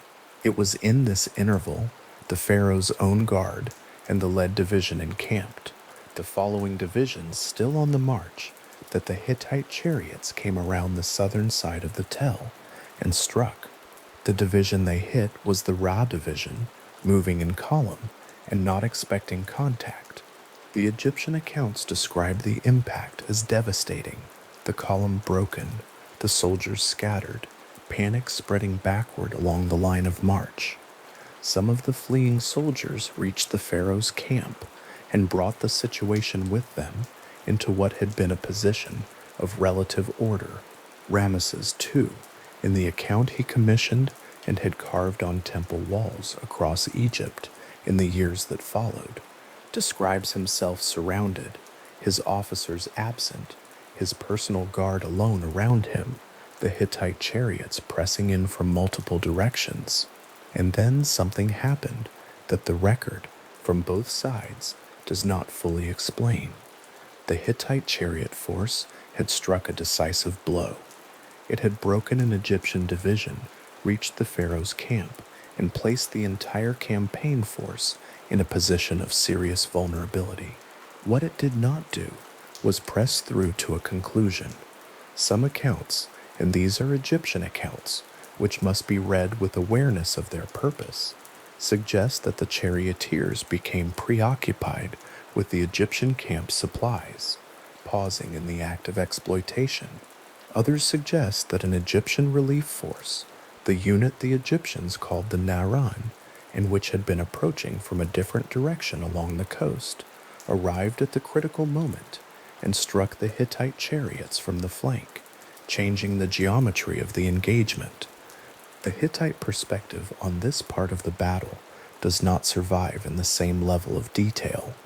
What the Hittite records do preserve is the claim of victory, a claim made with apparent conviction by Muwatalli's scribes in their own accounting of the day. By nightfall, the fighting had stopped. The Orontes lay between the two armies. The ground had been contested at great cost. Neither king had been captured. Neither army had been destroyed. The territorial boundary between Egypt and Hatti in the Levant remained, after all of it, approximately where it had been before the armies marched. This is the battle that Rameses II turned into one of the largest propaganda campaigns in the ancient world. In the years after Kadesh, he had the account of what happened. His account, the one in which he stood alone against the Hittite host and prevailed by his own extraordinary valor and the intercession of the god Amun, carved into the walls of at least 5 major temples. The temple complex at Karnak received it. The temple at Luxor received it. The mortuary temple known as the Ramesseum received it. The temple at Abydos received it. And the great rock-cut temple at Abu Simbel, carved directly into the sandstone cliff on the west bank of the Nile, at a scale intended to be visible from great distances on the river, received the fullest version, the pharaoh enormous in his chariot, the horses rearing, the Hittites and the Orontes below him, the god of Upper and Lower Egypt, manifest in the depiction of a single man holding off an empire. The accompanying text, the composition scholars call the poem of Pentor, was written in a register of Egyptian literary verse that made the account feel not like a military report, but like a hymn to divine intervention. It was copied on papyrus and circulated. It was taught to scribes as a model of fine composition. It described the pharaoh's isolation, his prayer, the god's answer, the reversal of the battle's direction, all of it rendered in the most polished literary form the Egyptian scribal tradition could produce. The walls of the temple at Abu Simbel present this account at a scale that can only be described in terms of area rather than dimension. The relief panels covering surfaces larger than most rooms, the carved figures pressed deep enough into the stone that they hold their form in the raking light of early morning when the sun enters the temple at its particular angle. The pharaoh is depicted at a size several times that of the figures around him, which is the convention for representing divine kingship in Egyptian monumental art, rather than an attempt at realistic scale. The Hittites are in the river. The river is beneath the horses. The horses are rearing. The pharaoh is, in this stone account, entirely alone and entirely triumphant. What Muwatalli II's scribes recorded in cuneiform on clay in the archive buildings at Hattusa was a different version. The Hittite king claimed victory. He described the engagement in terms that positioned the Hittite force as the dominant party. The specific contents of the Hittite account of the battle are fragmentary, and scholars have worked carefully to reconstruct them, but the essential point is legible. Both sides came away from Kadesh with a victory. Neither side came away from Kadesh with a settlement, and the border between the two empires was not adjusted by anything that happened on the floodplain beside the Orontes. Modern historians reading both accounts from the distance of 3,000 years find in them a familiar pattern, not dishonesty exactly, but the particular way that empires narrate themselves. A battle that ended without a decisive result, without a captured king, without a changed boundary, was experienced by both sides as a near thing, a close contest, an expensive and inconclusive day.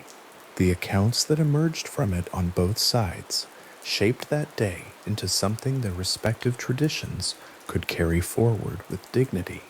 That both kings could simultaneously claim victory at the same engagement is not a contradiction that requires explanation, so much as a feature of how monumental military culture understood and presented its encounters.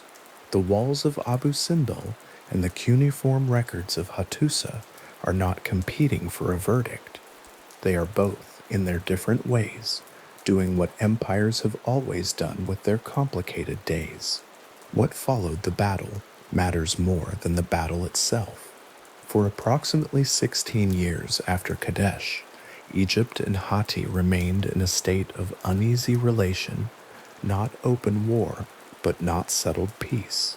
Minor conflicts continued in the Levant. The vassal states along the contested boundary shifted their loyalties in response to the apparent strength or weakness of each great power. The diplomatic correspondence between the two courts, preserved in the cuneiform archive at Hattusa, shows an ongoing exchange of carefully worded communication in which neither side acknowledged a definitive position of subordination. And then, around 1259 BCE, something changed. The king sitting on the Hittite throne in that year was not Mufatali. Mufatali had died sometime after the battle, and the succession that followed had been neither smooth nor uncomplicated. His son Urhi-Teshub had taken the throne under the throne name Mursili III, but the reign that followed was short and troubled, ending in a coup, or more precisely, in a deposition by Urhi-Teshub's uncle, a prince of formidable administrative and military experience who took the throne under the name Hattusili III. Urhi-Teshub himself had not been killed. He had been sent into exile, first to a territory within Hatti, then, when he proved willing to cause diplomatic difficulties from that position, further away, eventually reaching Egypt, where he was received at the court of Ramesses II. The situation this created was uncomfortable for Hatti in ways that went beyond the personal. Hattusili III had come to his throne by displacing a nephew who had been the legitimate successor to a previous king. For a court system as attentive to legal procedure and divine sanction as the Hittite imperial administration, this required justification, and the justifications Hattusili offered in the personal apology text he composed, known to scholars as the Apology of Hattusili III, are detailed and elaborate, citing divine sponsorship by the goddess Shaushka and the misgovernment of his nephew as the grounds for what he had done. But the presence of Urhi-Teshub in Egypt, at the court of the king with whom Hattusili would need to negotiate on a permanent basis, created a structural vulnerability. Urhi-Teshub was a legitimating counterclaim, sitting at the table of Hatti's most important external rival.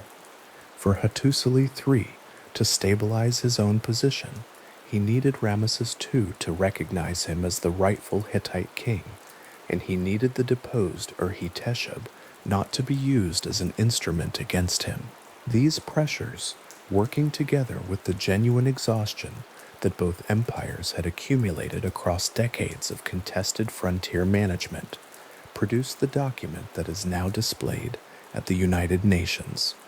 The treaty ratified by Hattusili III and Ramesses II around 1259 BCE was not a simple ceasefire or a vague declaration of friendship. It was a comprehensive diplomatic instrument covering the full range of obligations between two sovereign states. The non-aggression provisions established that neither empire would make war on the other or enter the territory of the other in a hostile capacity. The defensive alliance provisions committed each king to assist the other against threats from third parties, a clause with real strategic weight given the instability in the region and the rise of Assyria in the east, which both Hatti and Egypt had reason to monitor with attention. The provisions regarding political refugees were the most detailed and the most personally pointed, specifying that individuals who fled from one empire to the other were to be returned, and critically, that upon return they were not to be punished for having fled. This last provision is worth holding in its specificity.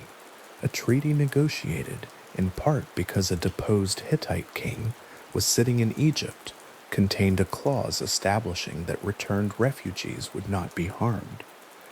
Whether this was an assurance Hattusili was seeking for the principal, or a guarantee he was building into the document with Ur-Hiteshub specifically in mind, the effect was the same. The treaty created a legal framework within which the political situation that had motivated the treaty could be managed without violence. The original treaty was recorded on a silver tablet, a physical object of some considerable value and diplomatic weight, which was dispatched from Hattusa to Egypt as the formal instrument of ratification. That silver tablet has not survived. Silver is a recoverable material, and what was not preserved as an artifact was likely, at some point across the intervening 3,000 years, recovered and reused. What survives instead is a clay tablet found at Hattusa, preserving the Hittite language version of the treaty text in Akkadian cuneiform, the diplomatic language of the Bronze Age Near East, in the same way that French was the diplomatic language of European courts in later centuries. The clay tablet from Hattusa sits now in a museum case in Istanbul, its surface slightly bowed from the original drying, its columns of cuneiform still fully legible to those who can read them. The Akkadian text runs across it in the careful, regular hand of a trained diplomatic scribe who understood that this particular document would be examined closely and compared against the version on the silver tablet being sent in the other direction. Both versions needed to match. Both kings would have officials capable of reading the other's copy. The care in the scribal hand is not decorative, it is functional. The practical precision of someone producing a legal instrument in which imprecision could create a dispute. The Egyptian version of the treaty text survived as well, not on a tablet, but carved into the walls of the Karnak temple complex and the Ramesseum, where the hieroglyphic text was inscribed, alongside the diplomatic correspondence accompanying the ratification. The Egyptian and Hittite versions are not identical in their phrasing. They differ in ways that reflect each empire's way of framing its own role in an agreement, but scholars who have studied both have established that they record the same essential content, the same provisions, the same obligations. The treaty that existed between these two empires was genuinely bilateral. Both sides knew what it said. Both sides accepted it. The agreement held. In the years that followed, the diplomatic relationship between Egypt and Hatti moved into a period of genuine exchange. Letters passed between the courts, preserved in the cuneiform archive at Hattusa, on subjects ranging from the health of royal family members to requests for physicians, from exchanges of luxury goods to the negotiation of a further alliance, cemented by the marriage of a Hittite princess to Ramesses II. The correspondence has a texture of ordinary professional diplomacy, careful, occasionally warm, occasionally pointed, maintaining the elaborate formalities of Bronze Age royal address while conducting practical business beneath them. There is in this exchange the quality of two very large, very tired institutions finding a workable arrangement. Both empires had extended their resources considerably in the preceding decades. Both had frontiers to manage on multiple sides. The border between them in the Levant had been the source of chronic friction and periodic violence. The Treaty of 1259 BCE did not resolve every tension between Hatti and Egypt, but it established a framework within which those tensions could be managed at a diplomatic rather than a military level, and for the remaining decades of both empires' active operation, that framework held. It is the clay tablet from Hattusa, the one in the museum case in Istanbul, that a cast reproduction of was presented by Turkey to the United Nations in 1970. The cast sits now in the United Nations headquarters in New York, mounted in a corridor wall behind glass, the cuneiform lines pressing forward from the surface in the same direction they pressed when the original scribe worked them into wet clay at Hattusa roughly 3,000 years before. The building in which it hangs did not exist when the treaty was drafted. The city around that building did not exist. The political organization that displays it was founded in the 20th century as a response to a category of destructive conflict that the ancient Near East would have recognized, if not by that name, then by its texture. The corridor where the reproduction hangs is a working corridor in a working institution. People pass it on their way to meetings. The cuneiform lines behind the glass are not in a language most of them can read. The object's significance as the oldest surviving peace treaty in recorded human history is noted on the placard beside it, but the notation does not change what the object is in the moment of passing it. A clay surface in a wall, its marks pressed by a hand working in a scribal room at the center of an empire that most people in that corridor could not have described in any detail. The treaty's age is part of its particular quality. 3,200 years is a span that resists concrete feeling. It is simply very long, longer than most historical reference points that are casually available, longer than the distance between the treaty's ratification and the fall of Rome, longer than the distance between the fall of Rome and the present. Within that span, the great majority of documents, buildings, institutions, and objects that existed in 1259 BCE have been lost. The silver tablet that carried the formal ratification is gone. The names of most of the scribes who copied the text are gone. Teshub, whose presence in Egypt was one of the pressures that brought the treaty into being, disappears from the record after a point with no documented resolution. Hattusili III himself, whose personal need for external legitimization shaped the treaty's particular form, is known through his archive and his apology text, but not through any physical object that can be held.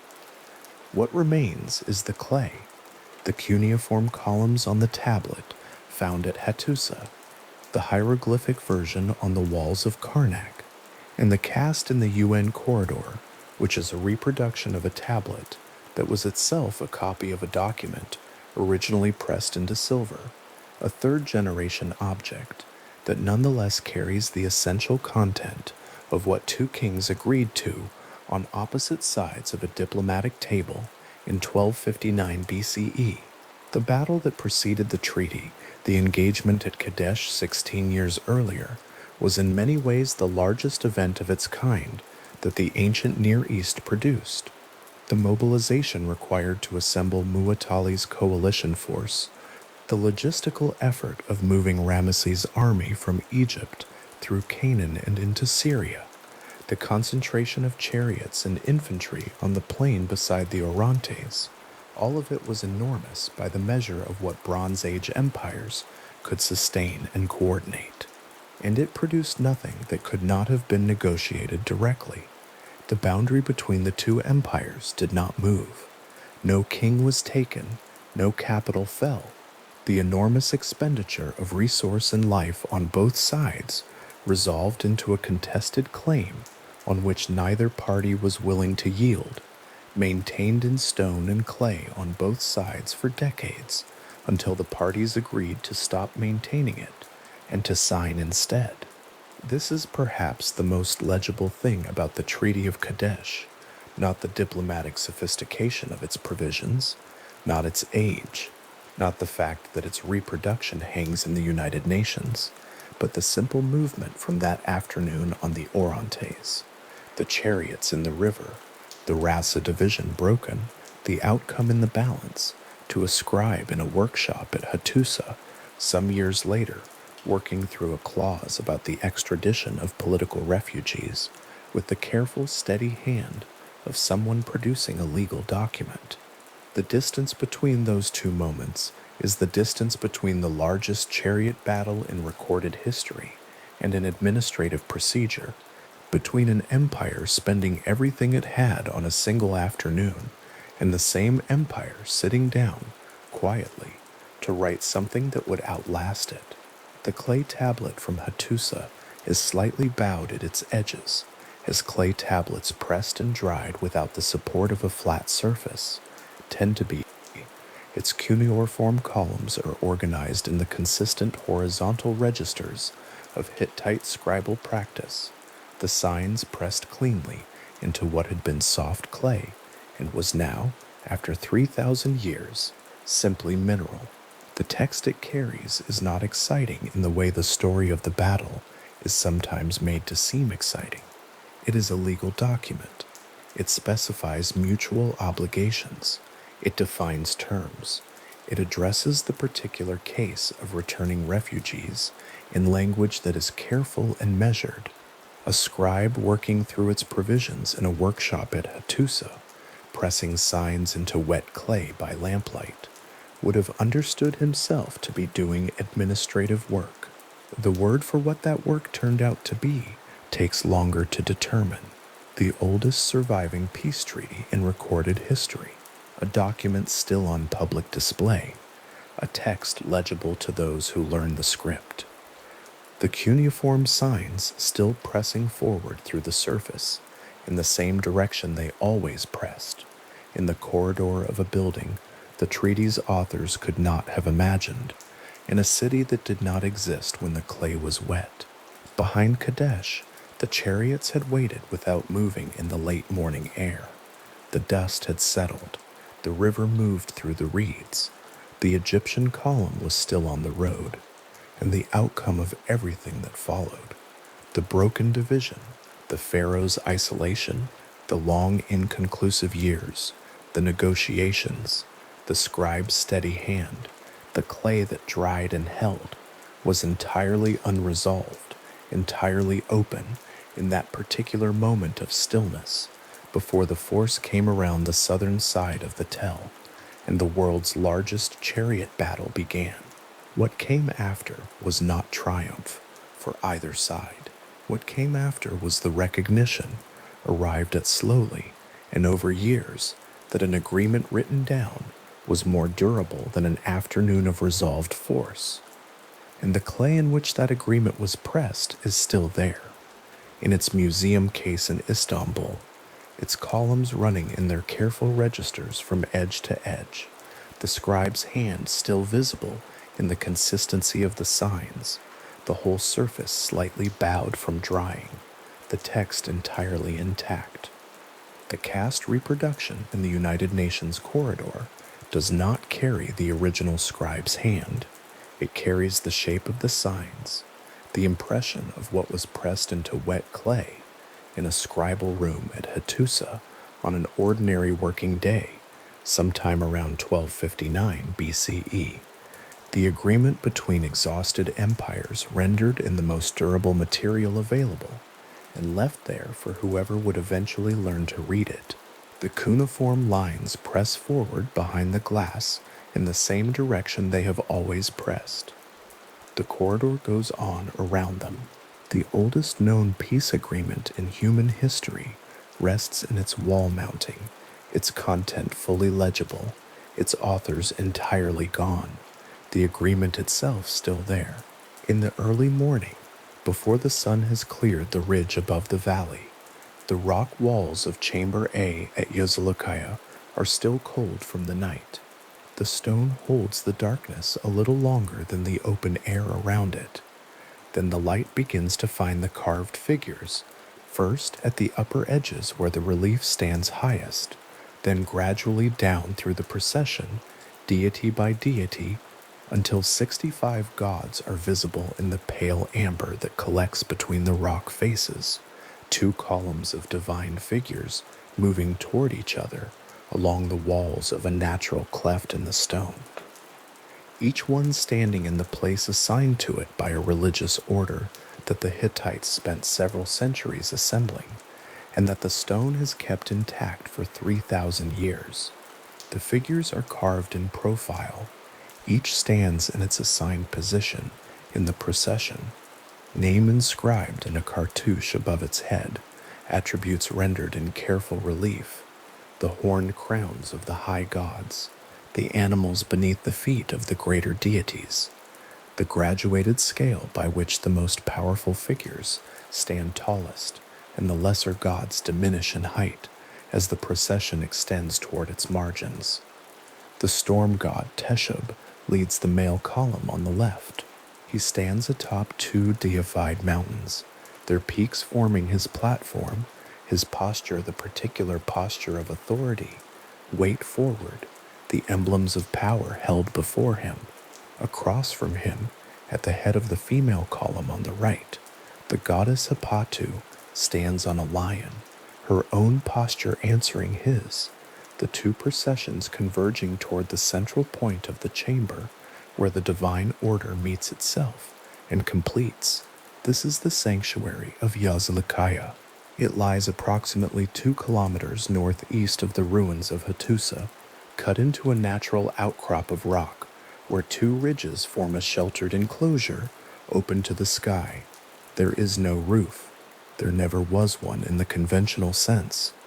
The sanctuary's ceiling is the Anatolian sky, and the divine procession carved into its walls has stood in the same formation through every season that has passed over that plateau since the 13th century BCE, through centuries of cold and rain, through the long silence after the empire ended, through the Ottoman period, through the first European survey visits of the 19th century, through everything without moving.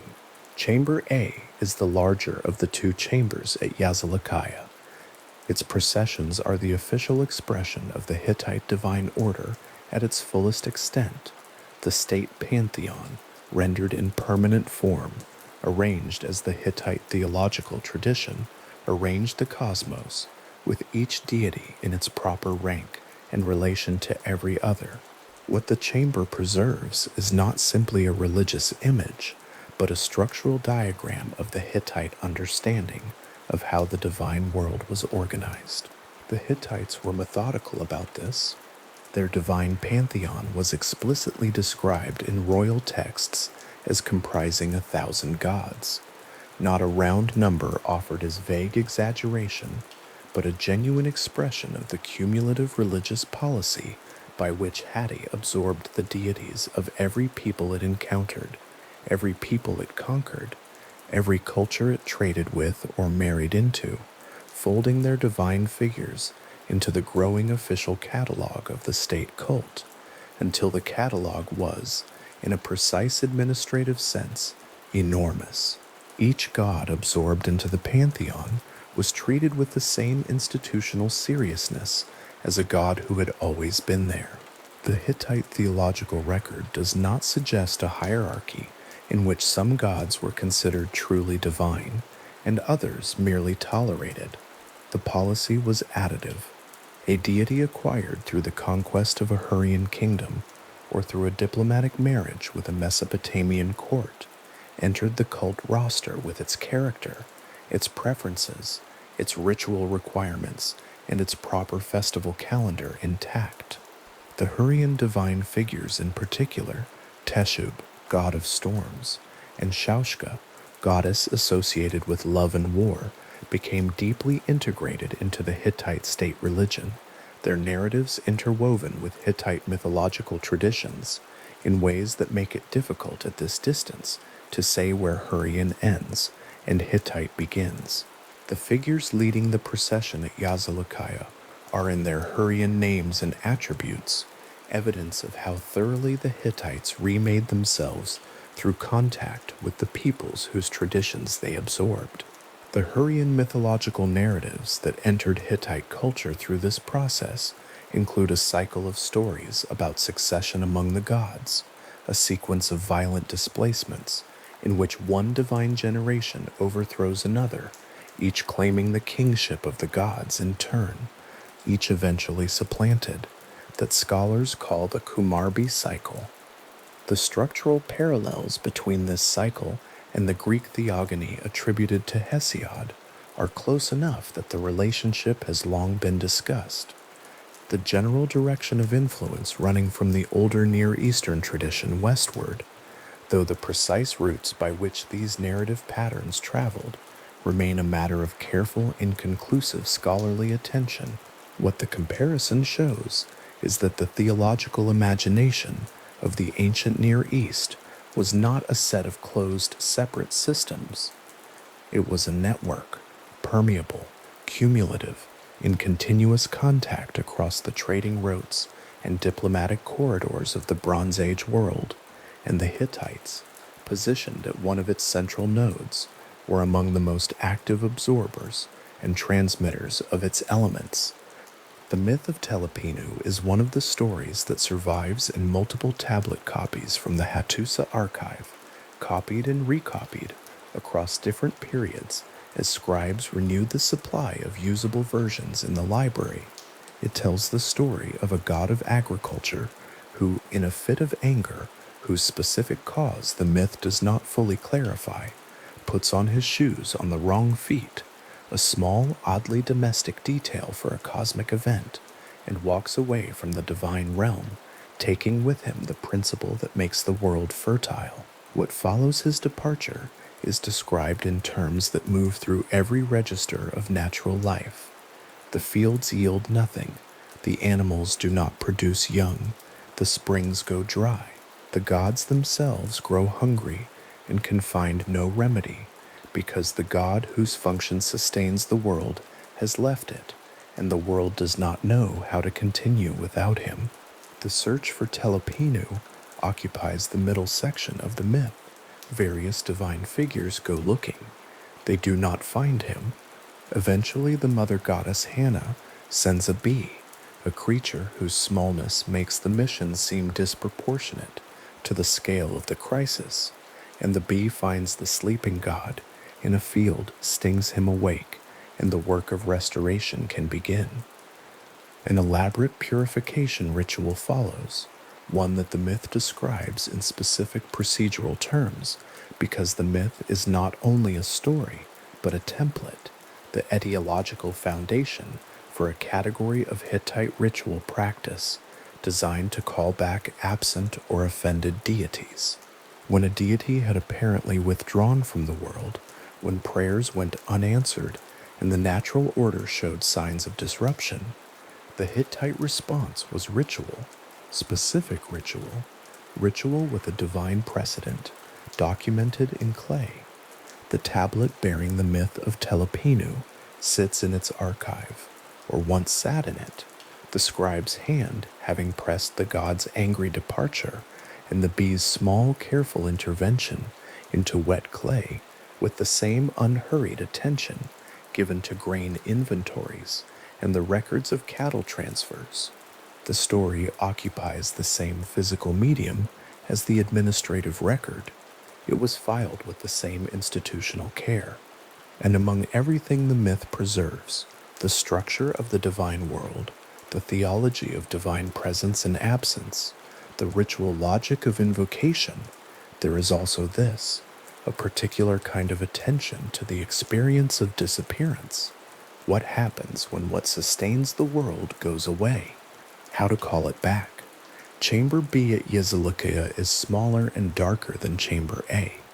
It is reached through a narrow passage off the main chamber, and its atmosphere is different, more compressed, the rock walls closer, the carvings more singular.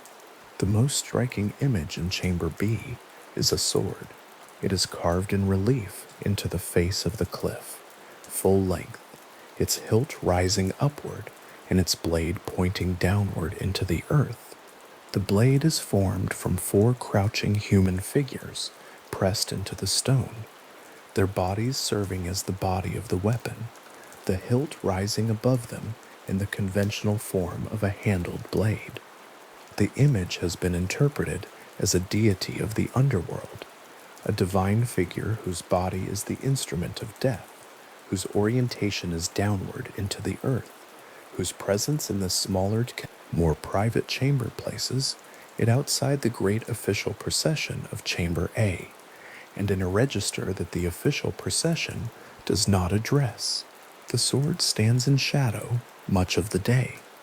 The light that reaches it arrives at angles, partial, slant, catching the relief at the edge rather than the surface, and the four crouching figures hold their positions at the blade with the same patience as the 65 gods in the larger chamber hold theirs, unmoving, worn by the weather, still present. What the Hittites built at Yazilikiah was not a temple in the sense of an enclosed cult room housing a divine statue.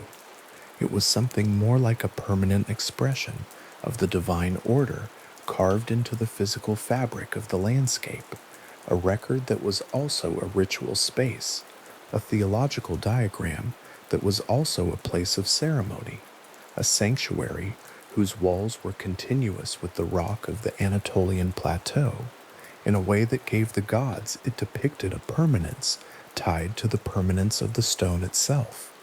The sanctuary was in use during the 13th century BCE, during the reign of Tudhaliya IV, the king under whose patronage its most complete form appears to have been established. Tudhaliya IV's own image appears in Chamber B, embraced by the god Sharuma in a carved scene of divine protection, the king held within the arm of a deity, preserved in that posture in the rock, still there. The documents from the last period of Hittite imperial rule carry a different quality from the confident administrative records of the empire's height. The final recoverable correspondence from Hattusa includes letters written during the reign of the last known Hittite king, Sapaluluyum. 2. These are not triumphant documents. They are requests, urgent requests, for emergency grain shipments from Egypt and Ugarit, the great Syrian trading city on the Mediterranean coast, to avert starvation. The empire was apparently unable to feed itself. The correspondence that has survived this period names the shortfall plainly, without elaboration, in the direct administrative language of the Hittite scribal tradition. Grain is needed. The need is urgent. The request goes out. Whether that grain arrived is not recorded. The documentary record at Hattusa ends abruptly, without formal closure of the archive, somewhere around 1180 BCE. The scribes did not organize the tablets into completed collections before leaving. The archive appears to have been abandoned rather than closed, the shelves still holding their documents, or some portion of them, when the building went silent. There is no final entry, no formal acknowledgement that the record is over. The last tablet in the sequence simply exists, and then there are no more tablets, and the building that held them stood empty on Briukali, while wind moved across the plateau, and the centuries accumulated. The collapse of the Hittite imperial center is one of the most documented gaps in ancient history. The documents themselves confirm the collapse by going silent. But what caused the silence? What combination of pressures, failures, and events brought the administrative heart of the empire to a stop remains genuinely open. No single explanation has been established as sufficient. What the record shows is famine, a disrupted grain supply, and then nothing. What the record does not show, and this is itself part of the record, is any organized royal response to a catastrophe in progress, any formal evacuation, any documentation of how the end arrived or who remained to witness it. The archive simply stops, and the stopping is the only evidence available about how it ended. The same period that saw Hattusa go silent also saw the collapse of Ugarit. The archive at Ugarit, the Hittite vassal city on the Syrian coast that served as one of the great trading entrepôts of the Bronze Age Eastern Mediterranean, contains documents that belong to its very last days. Among those final documents are clay tablets that were in the kiln being fired when the city fell. documents that were in the process of being made permanent when the city that was making them permanent ceased to exist. Some of those tablets describe panic. They contain requests for military help against enemies approaching by sea, appeals to overlords who were apparently unable to respond, descriptions of a situation that had moved beyond the capacity of the established political system to contain. The tablets were preserved by the fire that destroyed the city that produced them. They survived because the city burned while the tablets were in the kiln, and the fire that ended the city completed the firing process that gave the tablets their durability. This is one of the quieter ironies the Bronze Age archive preserves. The catastrophe that ended the city also preserved its final words. The documents that described the emergency survived because the emergency was severe enough to fire them fully before it destroyed everything around them. The cities of the Levantine coast, the trading networks that connected them to Egypt and to Cyprus, and to the Aegean, the great palaces of mainland Greece, all of these went quiet in the same general period, within a span of decades on either side of 1200 BCE, in a disruption so wide and so thorough that scholars have spent generations attempting to describe it accurately without overstating what can be known. The term used in modern historiography, the Bronze Age collapse, is a description of a pattern in the archaeological and documentary record, not an explanation of a cause. What can be said is that the world the Hittites had occupied for 5 centuries, the world of Bronze Age palace economies, chariot armies, international correspondence in Akkadian, dynastic marriage alliances across vast distances, came to an end. The Hittite imperial center came to an end with it. And then, at the edges, something persisted. In southeastern Anatolia and in northern Syria, in the generations after Hattusa went silent, a series of smaller kingdoms maintained what the empire had practiced. These are the Neo-Hittite states: Carchemish on the Euphrates, Melid in the upper valley beyond the Taurus range, Kumu, and others arranged across the territory that had been the southern and western margins of the old empire. The kings of these kingdoms did not describe themselves as founding something new. They carried the old royal titles. They worshipped the old divine figures, Teshub and Hepatu, and the sun goddess and the storm god, and they built temples in the tradition of the old religious architecture, and they commemorated their reigns and their conquests and their divine protections in inscriptions carved into basalt stelas, the black volcanic stone of the Syrian and Anatolian highlands. The script they used for these inscriptions was not cuneiform. The cuneiform tradition that had served the Hittite scribal administration in its long correspondence with Egypt, Babylon, Assyria, and the Levantine city-states, the system of wedge-shaped marks pressed into clay, belonged to the palace archive and the royal chancellery. The script of the monumental tradition, the script carved in stone on temple walls and stelas and rock faces, visible to those who passed, was Luwian hieroglyphic. This system, which the Hittite world had used for public monumental inscriptions throughout the imperial period, continued in the Neo-Hittite kingdoms for centuries after the empire's center had gone dark. It was still being pressed into stone by royal scribes at Carchemish and at Mela generations after the last tablet was filed at Hattusa. The Luwian hieroglyphic inscriptions are not simplified or degraded versions of the earlier tradition.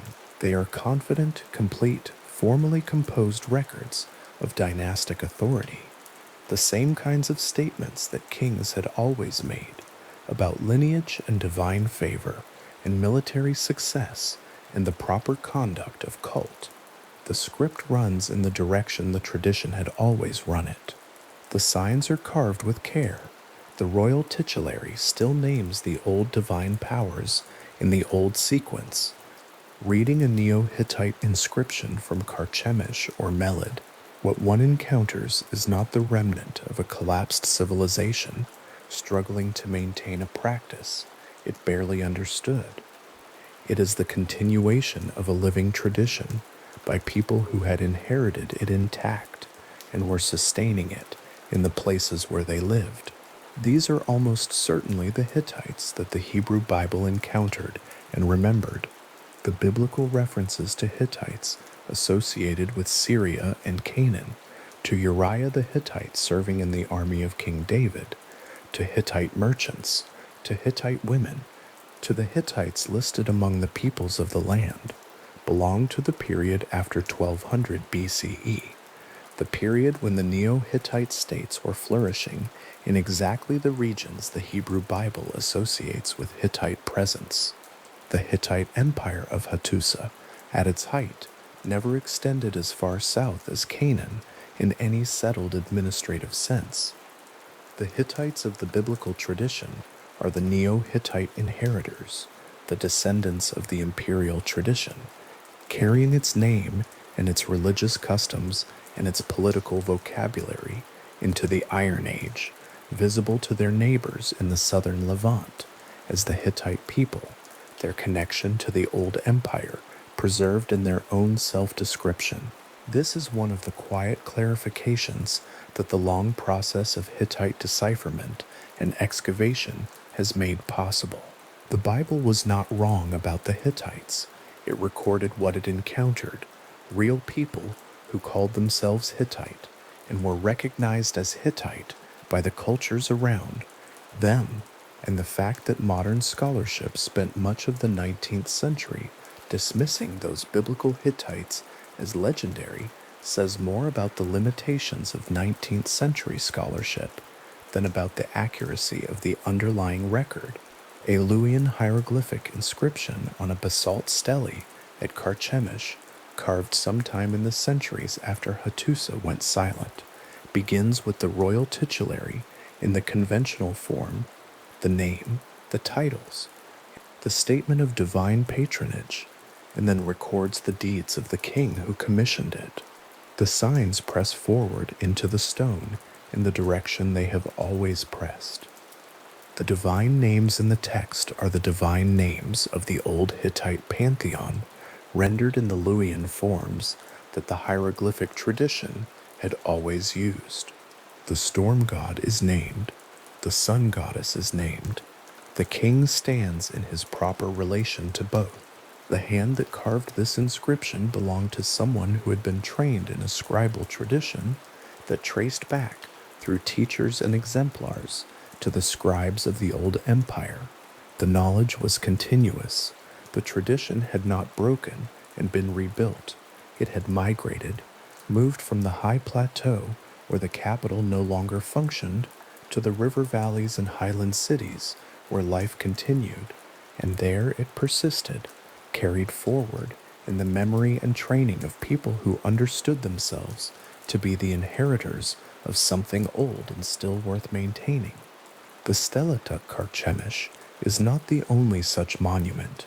There are many at Melid, at Cumu, at Marash and Zinkirli, and other sites across the region that was once the Hittite imperial periphery and became, after 1200 BCE, the Hittite cultural heartland.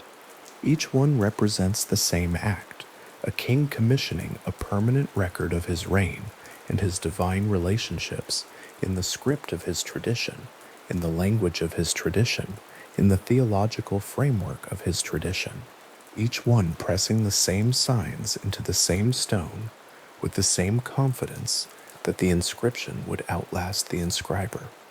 And it did. The stelas at Carchemish, at Melid, at the other Neo-Hittite sites remained standing, or were eventually reused in later construction, or fell and were covered by later occupation layers, while the kingdoms that commissioned them were absorbed one by one into the expanding Assyrian Empire over the course of the 8th and 7th centuries BCE. The Neo-Hittite states did not disappear all at once. Carchemish fell to the Assyrians in 717 BCE under Sargon II. Other states had gone earlier, some by conquest, some by gradual political integration. By the late 7th century BCE, the last of the Neo-Hittite political entities had been absorbed or dissolved, and the tradition of Luwian hieroglyphic inscription on royal monuments came to an end. What remained after that was the stone. The inscriptions were still there, carved into basalt, that the Assyrian campaigns had no particular reason to destroy. Some were incorporated into later buildings. Some remained standing in their original positions. Some were eventually used as building material by later inhabitants of the same sites. The inscribed faces turned inward or downward into the walls where they became invisible, their texts preserved by the very act of being buried. The signs continued to exist in the stone through the long centuries when no living tradition remained to read them, through the Hellenistic period, through the Roman period, through the medieval period, through the Ottoman period, waiting in the dark interior of later walls, or standing in the open air of sites that had become uninhabited, the rain moving over them season by season, wearing the surfaces slowly, but not erasing the impressions. The myth of Telepinu turns on the god's return.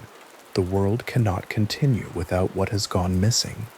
The bee finds the sleeping god, delivers the necessary sting, and the god wakes, and the elaborate ritual of purification draws him back into the divine economy, and the world resumes its proper functions. The fertility returns, the springs flow, the animals bear young. The myth does not treat the period of the god's absence as a permanent condition.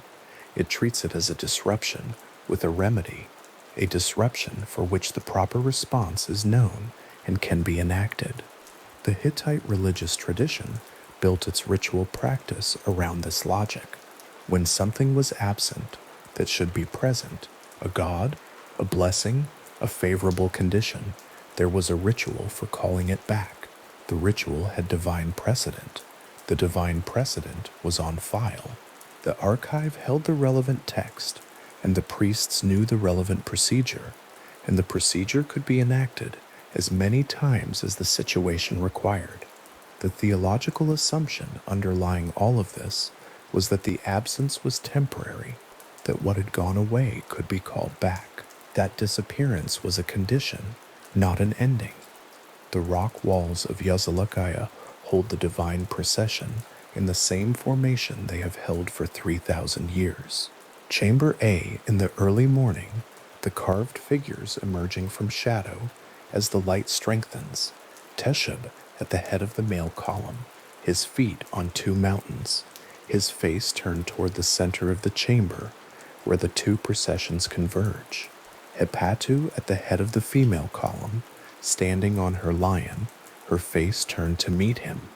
The 65 gods in their proper ranks moving toward the point of meeting. The space between the rock walls holding the whole theological order of a civilization that built and administered and then went quiet, and at the edges of which something persisted for centuries longer, carrying the name and the signs forward. The bee in the myth is a small instrument for a large task. Its smallness is part of the logic. Hannah, the mother goddess, chooses it for a reason the myth does not fully explain. Perhaps because the bee goes where it is sent without negotiation, without the divine politics that complicate the missions of the grander deities. It finds the sleeping god in a field. It delivers the sting. The god wakes. The intervention is minimal, precise, and sufficient. There is something in this that recurs across the long history of the Hittite material, the way the record, after long absence, returns to visibility through small instruments. A traveler noting carved stones in the walls of houses in a Syrian city in 1812, a paper delivered to a learned society in London in 1876, arguing from stylistic patterns that a forgotten civilization had left its traces across a landscape no one had yet surveyed with that purpose in mind.